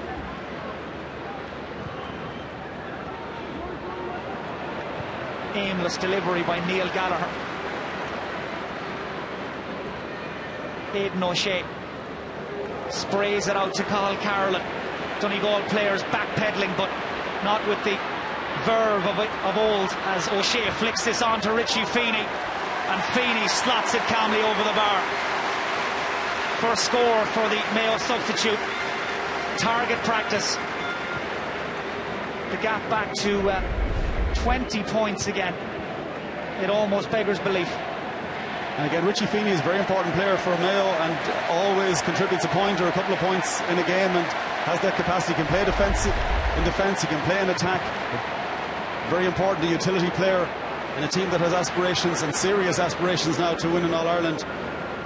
And if they perform with the quality that they've shown here today, they'll be very difficult to beat. And Richie Feeney has become Mayo's 9th different scorer. Here's Enda Varley looking to push that into double figures, off the post and over the bar. The impact sub from Gary Moore in South Mayo pushes the gap out to 21 points. James Horan freshening up his forward line, ironically, with Darren Cohn from Hollymount Carramore in, and it's Cillian O'Connor, a man who has written himself into the history books this summer, the first Mayo man to score a goal against Donegal in championship football, and surely one of a very short list, Paul, to score 2 successive hat-tricks in championship matches. Absolutely fantastic performance again from Cillian O'Connor, and so important to Mayo. He has the eye for a goal. As I said, the hat-trick in the Connacht final after he came on at half-time, after been out for a while with that shoulder injury. So confident, assured, calm in front of goal, and that's a terrific record to have, to score a hat-trick in Croke Park against the All Ireland champions. And in the process brings his career tally of 7 championship goals with him as he departs the scene. And Donegal try their best to gloss this scoreline. 15.5 minutes of normal time left already. Of course, Kerry, Tyrone and Dublin safely through to the All-Ireland semi-finals. It will be Mayo against Tyrone and Kerry against Dublin later on in the month. And already Mayo players pouring forward in pursuit of the ball, in support of the runner. Chris Barrett, one man inside. Barrett drives it himself high and over the bar. He becomes Mayo's 11th different scorer. And if this was a boxing match, you'd have to think long and hard about throwing the towel in, Paul, because Donegal are out on their feet. Absolutely. I think what's really impressive with Mayo again is 11 different scorers against the All Ireland champions. That's very, very impressive. And again, as I said earlier on, they're going to be very difficult to defend against, because you can close down 2 or 3 of their players, but you know, 2 or 3 others can pop up and score on a given day. Defensively, they're very, very solid. I know London opened them up in the second half, created a couple of goal chances. There's been no goal chance given up today. Gerard Cafferty very, very solid in defence, and a very, very impressive, assured performance from Mayo. And the important thing for them now at this stage is not to get any injuries as the game develops, and to be fully fit for the big semi-final. It's going to be a massive semi-final clash against Tyrone, who are in great form at the moment also. And 4 goals and 12 points of Mayo's tally, by the way, have come from open play. It has been a shock and awe performance by the Connacht champions, who are about to defeat the reigning All-Ireland champions for the 3rd season in a row. Knocked out Cork in 2011, Dublin last year, and Donegal staring down the barrel of a 22-point deficit as their latest attack peters out tamely. James Horan, this is his 14th championship match as Mayo manager. He's only lost 2 of the previous 13.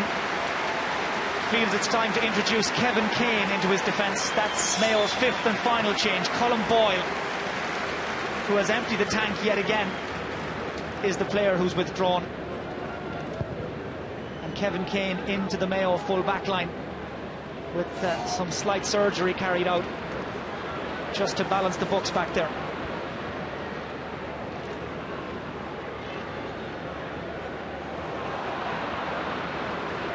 A rare unforced error by Mayo, and Leo McClune, the Donegal substitute, who hasn't really been able to get into this match since coming off the bench, starts a move. Lovely little soft hand pass to Mark McHugh. Farley is chasing back, he's not going to get there, and Mark McHugh takes his point. It's just Donegal's second point of this second half. McHugh, who has pushed himself to the very limits to get back for this match, suffered a 5-centimetre tear in his quad muscle, as well as a perforated eardrum and concussion in the Ulster final. And he has reduced the margin to 21 points as Kevin Kane, the substitute, the corner back from Westport, gets his name on the score sheet. A dozen different scorers, and it really is relentless. Absolutely, and great to see Kevin Kane kicking the point. Didn't have such a good day in the All Ireland final last year, and smile on his face there, delighted to come on, and a little bit of payback, I think, to Donegal for what happened last year. But going back to Mark McHugh as well, it's just phenomenal that he's been able to turn out today, and he's been up and down the field. He's been probably Donegal's best player today, and to recover from those injuries in such a short time is absolutely incredible. I know he's done an awful lot of hydrotherapy treatment up in Letterkenny, and I think maybe the seawater in Kilcar has helped as well, and obviously a big contribution for the medical team, and perhaps some prayers from the Donegal faithful supporters also has got him here, but unfortunately all of that hasn't helped Donegal here today. So 11 minutes to go. Let's go back down to the sideline and hear from our reporter Kieran McSweeney. Just very quick one, Mike. There the last time as Mark McHugh went through and kicked that Donegal score, James Horan turned around to selector James Nallen and told him he had to get on quickly and tell the players keep playing, keep pushing on, finish it out to the end. They're ruthless today. They most certainly are, and that scoreline speaks for itself.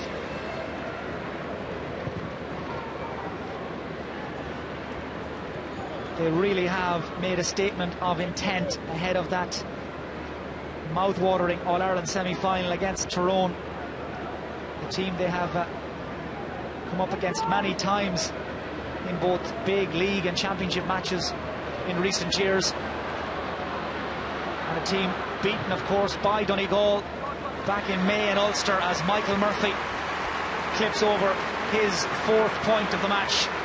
It's his first from play. The Donegal captain being kept on a very tight rein by Ger Cafferty since he moved back into full forward.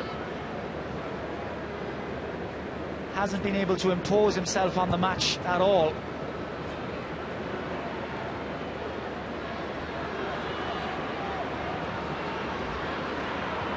Here's Carl Lacey, last year's Footballer of the Year. Mayo backing off, and Lacey picks off his point. 2 inside a minute. Lacey's first since coming off the bench early in the first half. Yeah, good point from Carl Lacey, and you'd expect Donegal to push right to the end. They're All Ireland champions. They've struggled with the lack of depth in their panel.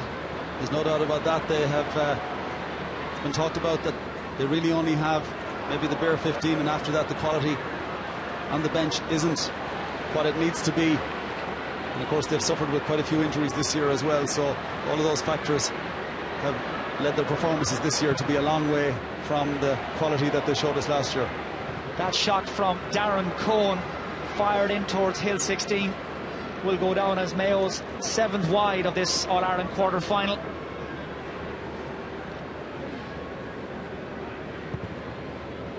As Paul Durkin gets the game moving as quickly as he can, but his kick-out finds only Cathal Carlin. There's Alan Freeman. Enda Varley trying to keep the momentum to the move. Just checks his stride, looking to link up with Kevin McLaughlin, but he's tangled up in a web of Donegal defenders, and they've managed to rip the ball out of his grasp. This is Martin McElhenney. Richie Feeney chasing him down, but he was also tugging his arm in the process. Neil Gallagher to take the free, just one man to aim at. McFadden, who has barely got a kick off this man, Chris Barrett. A late inclusion in the Mayo team, but turned out to be a very good call by James Horan and his management team.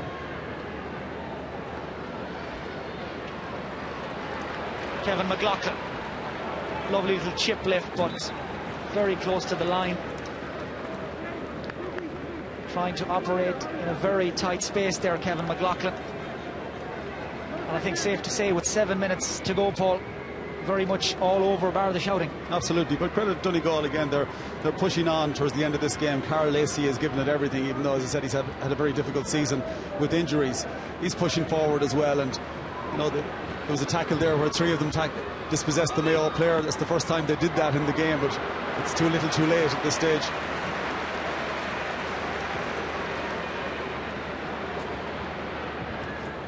Kevin Kane picking out Alan Freeman. Not the first full forward to play here for Mayo from the Ahmore club. Jimmy Burke did a good job on the edge of the square back in 1989. Freeman also chipping in today with some crucial assists, a couple of scores for good measure. This time though, David Walsh standing firm in that Donegal defence, and Neil Gallagher to carry it clear.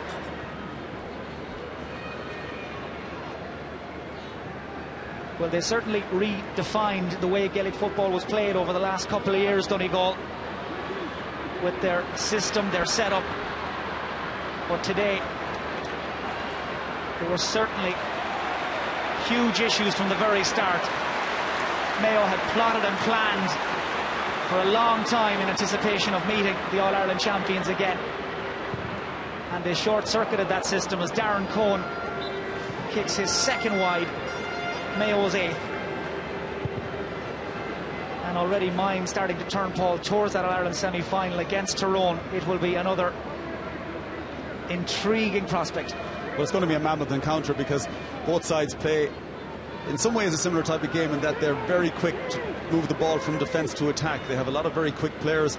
Tyrone's form is improving, building as the championship has gone on. I think they won the All Ireland a number of years ago, coming through the back door. They played 10 games to win it this year. I think they'll have to play 8. So they're on an upward curve, as are Mayo. So it's going to be a very fast, high quality encounter, I expect, and there's probably going to be very little between the two teams. So we're into the final 5 minutes of normal time at the end of this All-Ireland quarter-final. Donegal heads are down, and they have been for quite some time. Outscored in this second half by 2-6 to 4 points. Outgunned comprehensively in the first 35 minutes as well. Just counting down now to the final whistle. Aidan O'Shea, master of all he surveys in Croke Park today. Mayo unable to get it clear, but it's O'Shea inevitably that gets that giant frame of his in the way. Taking an awful lot of steps. Had the opportunity to release the ball a little earlier, but there were Donegal men rushing in on him as Mark McHugh drops this in. He was looking for the quick one, trying to catch Mayo unawares. Kept in by Murphy. Goal chance. Drilled wide. Leo McClune from point blank range. And that sums up an utterly miserable day in Dublin for Donegal. Pretty much anything that could go wrong has gone wrong. Well, absolutely. And a terrific catch by Michael Murphy and very quick hands. Great awareness, and just a poor finish from Leo McClune.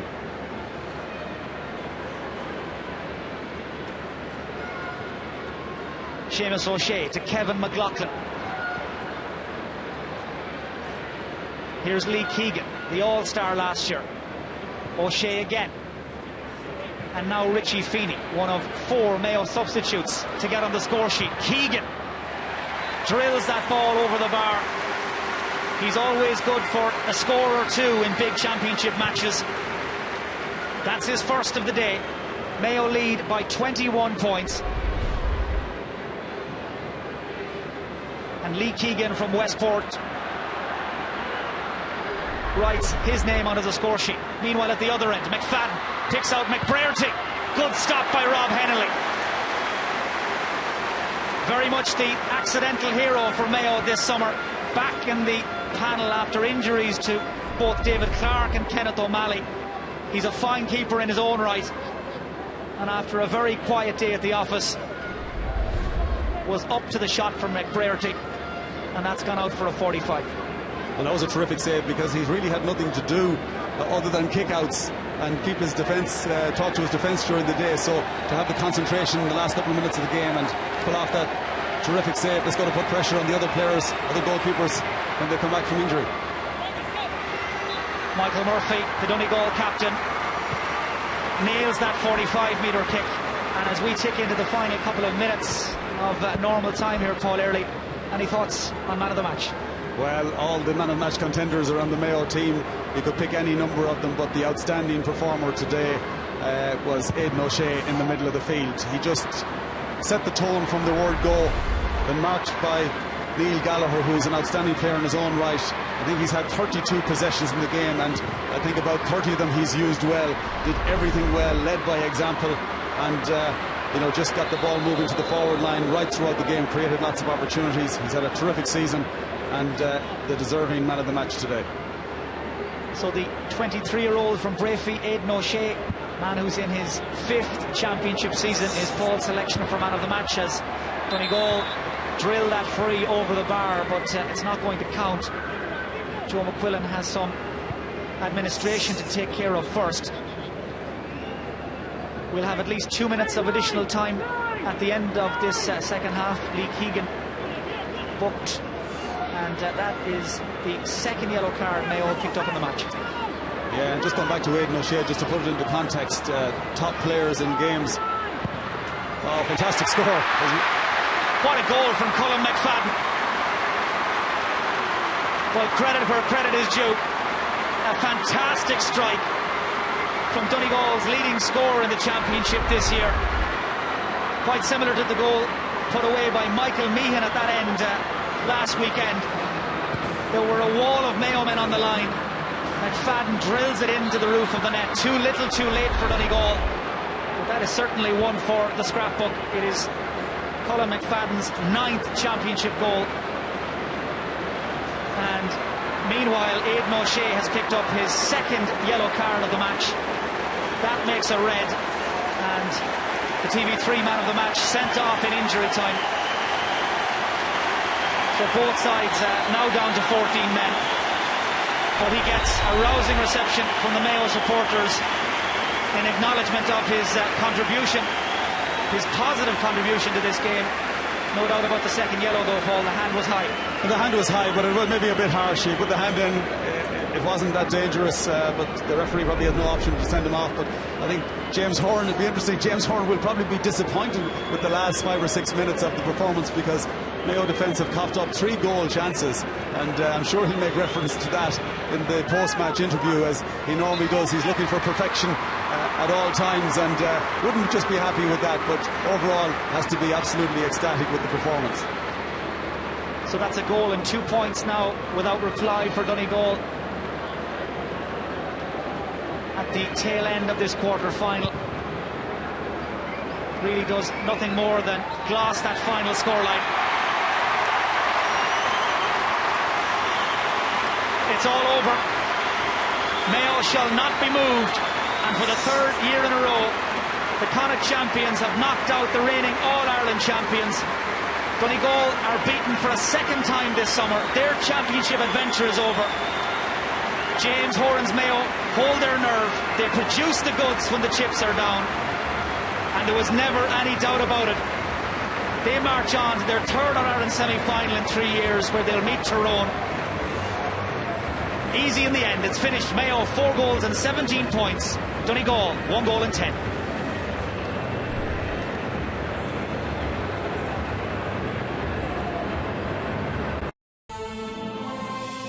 Brought to you by thegatheringireland.com.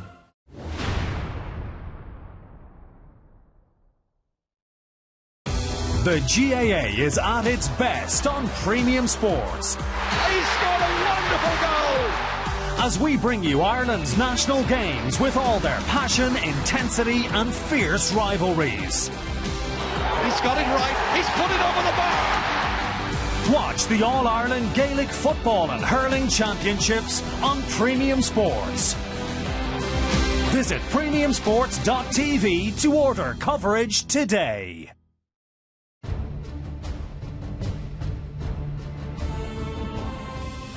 2013 is a very special year. It is the year of the gathering, when Ireland invites the world to celebrate our music, food, culture, fun, sport and lots more. To find out about the gathering and how to be part of it, visit thegatheringireland.com.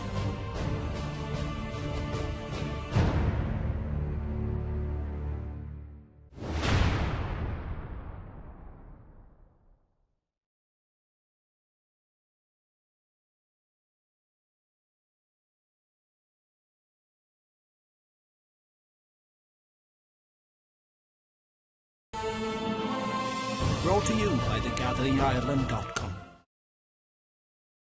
Is the big prize in the night. Mayo will never get a better chance to win an All Ireland. I mean, you know, they're in the semi-final now, but there's a great chance of winning an All Ireland there.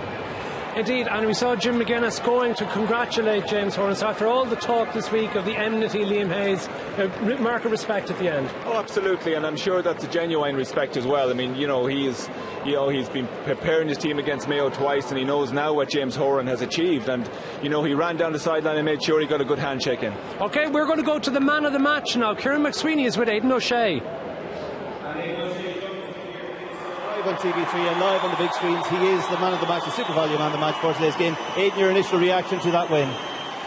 Yeah, we're delighted. I suppose a lot of talk that we hadn't been tested coming in, but I suppose we felt fresh. We'd gone well in Connacht, and we were just delighted to get back out in Croker, and it wasn't a better game than playing Donegal to get our minds focused, and we're just delighted to get over the result. Obviously you wouldn't have come here expecting such a big win. Was that as near to a perfect performance as you've had? I don't know, it's difficult. We'll have to have a look at the tape, but yeah, we played well, especially the first 20 minutes. I thought we came out of the blocks very strong, but got a few goals, probably could have got a few more. But look, we got a bit of a run, and we ended up on the right side of the result. Relentless was the word used in commentary for the match on TV3. That's what you looked like in that second half. You were always pushing on, looking for more. Yeah, look, we're looking to put in a serious 70-minute performance. I don't think we got it there today. We probably died a little bit, maybe the last 20 minutes of the game. But no, we're into the semi-final. We've won nothing, and I saw Tyrone last night, and it looked very impressive. And they're coming strong, coming towards the end of the season as well. So we have a huge battle ahead of us, and we look forward to it. Well, Aidan, you are the man of the match, the Super Value of the man of the match, and here to present the award from Super Value is Jerry Doherty. So feet firmly planted, still on the ground. Liam Hayes, have you ever seen, can you remember an All Ireland Champions ever been dethroned in the way that we've seen today? Well, funny enough, it was Meath who were beaten by 20 points by Dublin in 1955 when they were defending All Ireland champions, and Dublin won by 20 points in the Leinster final. So it was something I don't think any of us ever thought we would ever see. But at one point, it would look more like it could go to 25 to 30 points. But as Aidan O'Shea said there, Mayo actually stepped back in the last 15 minutes of the game. And that's something James Horan won't be happy about. They've won by 61 points in over 4 games. Like, it's an unbelievable score.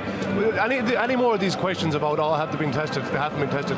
They've been tested today, and you know what? I don't know what the flight schedule is like at Knock, but I can see James Horan going over to Rangers. Tara, can you follow that?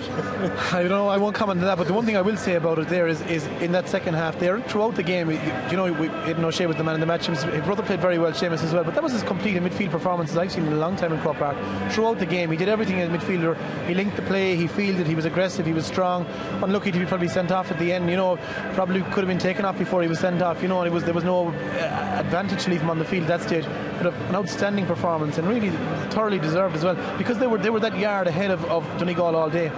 Dublin have been creating goal chances and not necessarily taking them. The one thing about Mayo this year, Liam, is that they are taking those chances, particularly through Cillian O'Connor. Well, they certainly are. I mean, Cillian O'Connor looked so fast and on the ball. I mean, for a player who suffered so many injuries and shouldn't be that sharp, he was amazing to watch him. The runs he was making and the manner in which he was getting inside his men, like it was top class stuff for this time of the year. James Horan obviously will be looking at that performance and saying, now we've got to maintain that for another 5 or 6 weeks. That's another kettle of fish altogether. And hype is something that does get into the psyche down in Mayo, doesn't it, David? You know, we need to learn from the past if we want to look forward to the future. You know, hype has been no good to Mayo in the past. But again, you know, this team isn't built on individuals. We had subs coming on there today. Kevin King come on, the last sub of the day, scored a point. You know, Chris Barrett, guys, you know, Richie Feeney came on, he was the name. It's a team game in Mayo now, and they're playing a team. And I think credit goes to Donny Buckley as well for having them in the superior shape they were in today. And indeed, maybe Kieran Shannon as well. There's been lots of talk in the build-up about the roles of the respective managers. We're going to be hearing from James Horan and Jim McGuinness when we come back after this.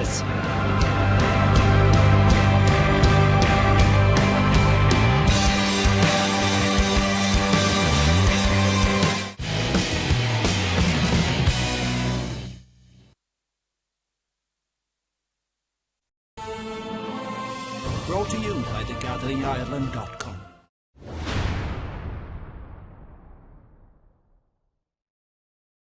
The GAA is at its best on Premium Sports. He's scored a wonderful goal! As we bring you Ireland's national games with all their passion, intensity and fierce rivalries. He's got it right, he's put it over the bar!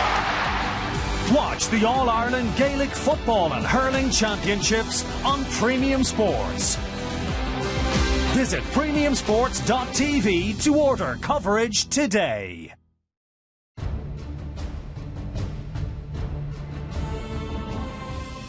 2013 is a very special year.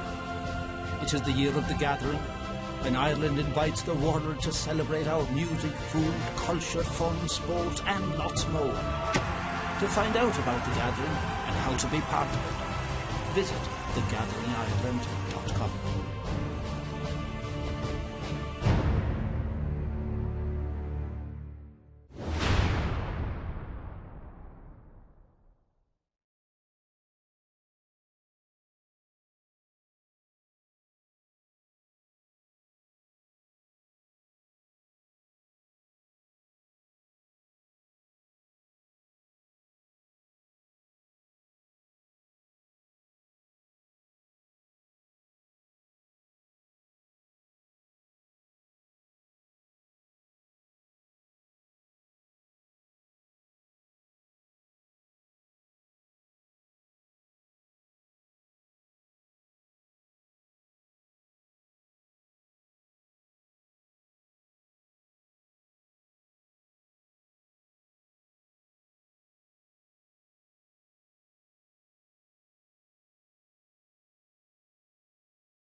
Visit premiumsports.tv to find out more about what we offer, to get the latest sporting news, and to find GAA clubs near you.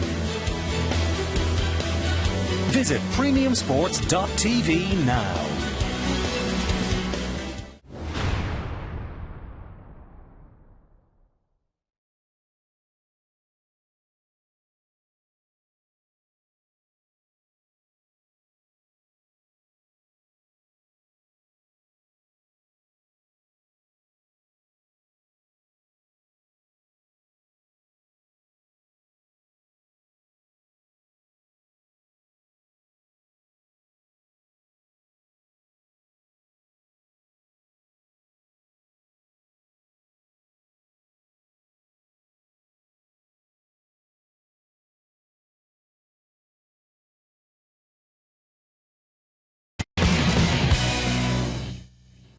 We're down to the business end of the championship season, and with thanks to Chill Insurance, big supporters of the GAA, we're giving you 4 chances to win a pair of VIP tickets to the All Ireland Hurling Senior Semi-Final between Cork and Dublin at Croke Park on the 11th of August. It's all thanks to Chill Insurance. We'll take it from here. To be in with the chance of winning this prize, text GAA to 57199 or call 1550 999 091 and answer this question. In which year did Dublin last win an All Ireland Senior Hurling Championship? A. 1938, B. 1968, C. 1998. You need to be 18 or over to take part. Terms and conditions apply. So Cillian O'Connor's third goal coming up of the 4 scored by Mayo in this demolition of Donegal, the All Ireland champions, dumped out of this year's contest. Look at that for score. If you're coming in late to us, this is not a misprint. It is 4-17 for Mayo, 1-10 for the deposed champions Donegal. Cillian O'Connor with 3 goals and 4 points. And Aidan O'Shea, our man of the match, look at all the possessions that he had in the middle of the pitch. He set the tone for what was an extraordinary Mayo performance, and a game that was won well early into the second half. Indeed, you could probably say it was won already in the first half, Liam. Yeah, we were in agreement here. It was well over by half time, and Jim McGuinness was talking about pride and only pride to his players. But looking at it in the second half, it was unbelievable. It was a game which nobody expected, and it's very hard to put a finger on it, other than Mayo were brilliantly prepared. They were brilliantly prepared. Yeah. Indeed, James Horan is going to take enormous credit for that, and he is talking to Kieran McSweeney. There. Yeah, we played well today. We were strong and hungry, and went in strong for the balls, and we were running very, very well, and support each other well, and look at the basics of the game that you'd be looking for on big game day. We did very well today, so look, we're delighted with the win, and looking forward to the next step. Obviously got off to that great start with the 2 early goals, and that helped you build a foundation. Yeah, look, and that gave us a lot of confidence. It really did, and we started to express ourselves a little more after that. But we had some huge guys around the park today that when we needed them, were winning battles and winning primary ball for us, and we had runners coming off those. So a lot of the things that we work on came through today, which is great. Because you're always looking for those to happen when you're playing a big game, and they did for us today. So we're delighted. We'll take it and look forward. Even in the second half there, when you were 17 and 18 points up, you were roaring at the lads to keep it going, push on to the very end. Yeah, and that's always it's regardless of the score. Sometimes you're always trying to kick on and keep going, and we ran out of juice maybe a little bit in the last 10 minutes or so, and conceded a goal, which is disappointing. But look, at overall, we're delighted with today and how we played, and the leadership a lot of the guys showed out there, so we're very happy. And another big test obviously in the semi-final now with Tyrone lying ahead. Yeah, look at Tyrone. Everyone knows how good and how effective they are, and look, we'll go away and we'll prepare for that, and we'll try and do our best when the game comes around. Well, congratulations on the win today, James. Thanks. Okay. James was a Kieran McSweeney there. Of course, there was a sending off in this game as well, which we're going to have a look at now. Donegal reduced to 14 men. We spoke there at half time about them showing character, and this was a pretty ugly foul that led to the red card. Yeah, it's a stamp. It was light, he didn't put his full weight of his body on it afterwards. But again, we spoke about frustration in the second half. And look, at this stage, they were getting peppered at that stage. I looked up at the scoreboard at one stage, and you'd think it was the clock you were looking at. It was 4:17. You know what I mean? It was the tie. But that's the kind of stuff that happens. Unfortunately, it was an ugly incident. But at that stage late in the game, it was frustration. There's no place in GAA for that. But I'm not going to condone McGee as a person for doing that. A lot of frustration is there. Well, they've been champions. But it is unfortunate for Jim McGuinness that it happened today, because in terms of everything that was said before the match. So well, if Jimmy was looking for protection for his players, there's no place in the game for that. That is as bad as you'll see. But there was frustration there, and I'm not going to condone him as an analyst here. He's an amateur player, and again, he's had 18 months. It's unfortunate. I think but it shouldn't happen. And when it does happen, a manager, I think one of the problems in the GAA is we don't have managers taking enough onus on them when their own players behave like that. And I think we do have Jim McGuinness now, so let's go and hear from Jim McGuinness. He is with Kieran McSweeney. Jim, huge commiserations. It's really hard to know where to start. Where did it all go wrong? Famous question, isn't it? Where did it all go wrong? Listen, the hungrier team won. That's the bottom line. I suppose the goals in the first half, the 2 goals together, had a big impact on ourselves. Like, we actually started the game reasonably well and we had a good tempo to what we were doing, but you know, the hunger Mayo had really was the difference in the two teams. And obviously the two O'Sheas in the middle of the park, particularly Aidan, had a huge bearing in the game, and we tried to do different things with the kickouts, but the reality was he was everywhere, you know. And it's a very tough day for everybody involved, you know, and particularly the supporters. The second half there was as long as 35 minutes, I suppose, I've ever put into my life. Yeah. But you know, to be honest with you, Kieran, the boys don't owe anybody anything, you know. They've given Donegal supporters huge sense of pride over the last 3 years, and you know, it's just unfortunate that the wheels came off today in the way they did come off, but you know, nothing much more to be said outside of that. 12 points down, obviously at half time the game was pretty much over as a contest at that stage. How difficult was it in the dressing room at half time, and what was the message to the players? Well, obviously, you know, what we wanted to try and do is get back in the game. You know, we were looking to get a goal early at the start of the second half, but you know, that didn't materialise, and we were in a very difficult situation. I suppose everything we tried to do didn't work for us, and everything Mayo touched turned to goal. And sometimes them days are in it, you know. But as I said, you know, you have to take your hat off to Mayo. Like, we won the All Ireland last year, and we had a serious hunger to win the All Ireland. And you know, if we hadn't won it, we would have been very happy that Mayo won it. It was two new teams in the final, and you know, it looks like this Mayo team now have that real hunger and desire to try and go and win it themselves, and they'll be very hard beat. Blighted by injuries all year. Obviously retaining the All Ireland is next to impossible to do as well, very difficult to do, and it's been I suppose overall disappointing year.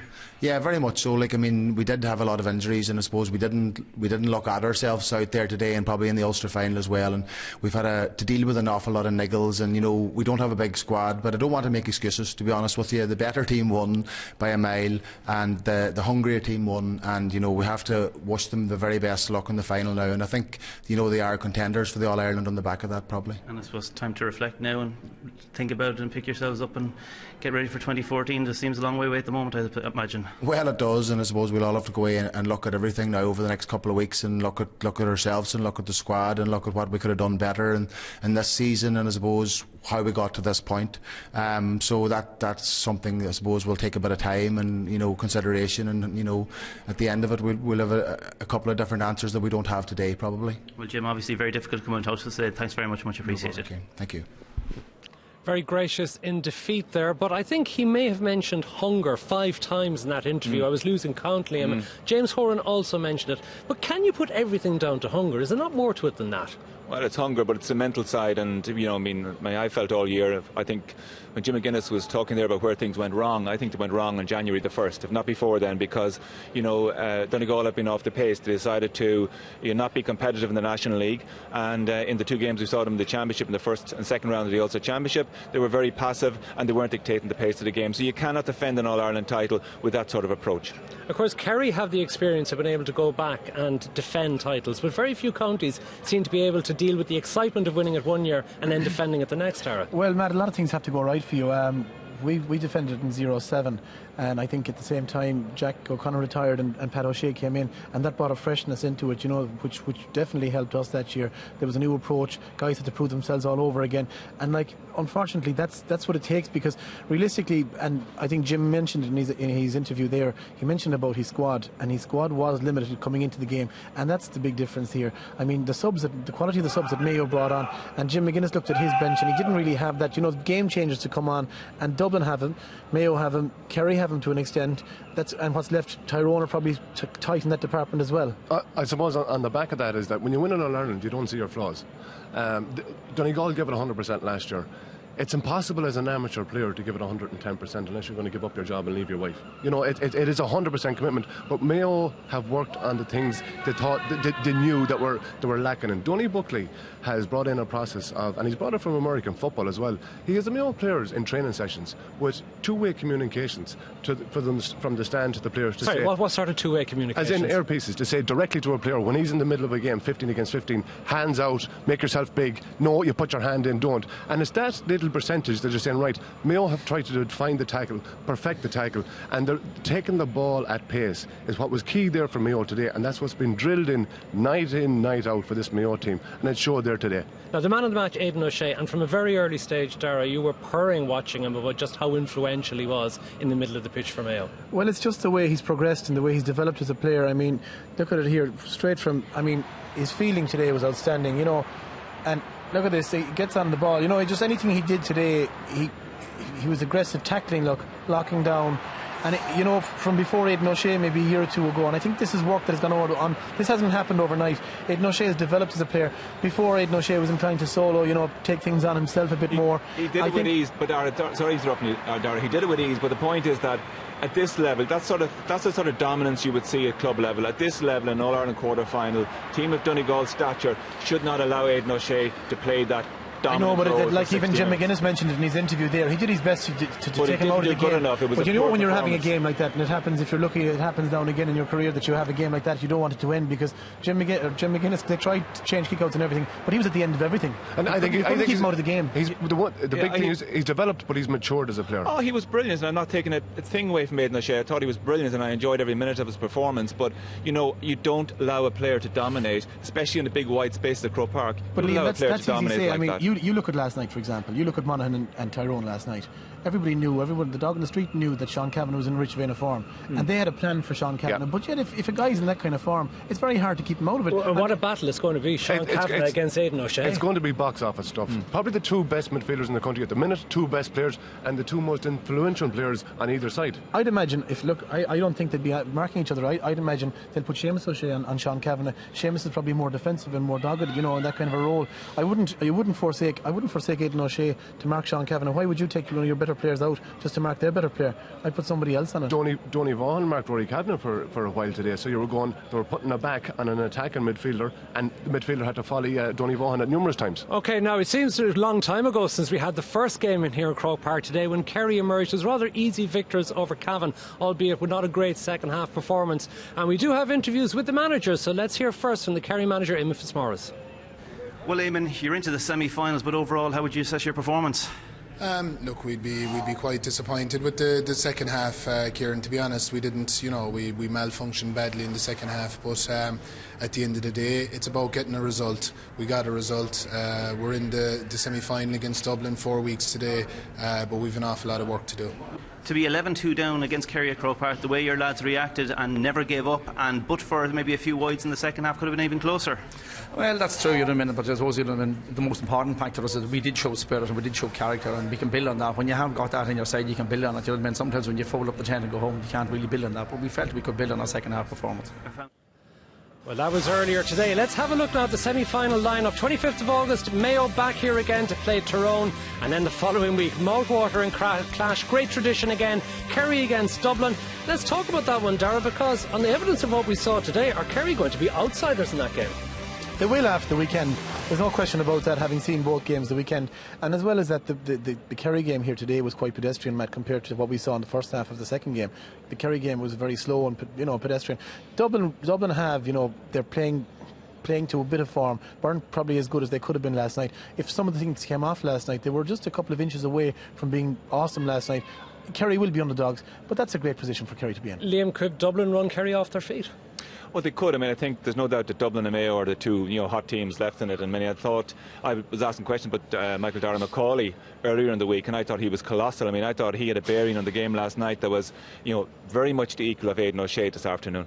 And then what about Mayo against Tyrone in the other semi-final, David? No matter who Tyrone play against, the game is always tight. There's always 2 or 3 points in it. There's no way Mayo are going to, gallop away with that game. But it's going to be a fascinating game. Again, the amount of tactics, boys, is coming into GAA is unbelievable. The matchups, where guys are going to play. I think it's going to be a fascinating tussle. OK, just let you know about some more sport that we have for you on TV3 in the coming weeks. Don't forget the GAA show every week. Friday at 6:30 on 3, and then Saturdays you can see the repeat as well. And then Champions League Live is returning on the 20th of August, Tuesday the 20th. Details of the first match coming soon when the draw is made. And we're not finished with our GAA coverage at all here on 3. We have the All Ireland minor finals in hurling and football to bring you in September. My thanks to my colleagues here today, to David and to Dara and to Liam, and from me, Matt Cooper, thanks for joining us. See you soon. Well, I reek of sweat and teenage innocence. Well, I want you so, but I know you'll never know. 'Cause I'm too shy. Said I'm too shy for the hometown girls.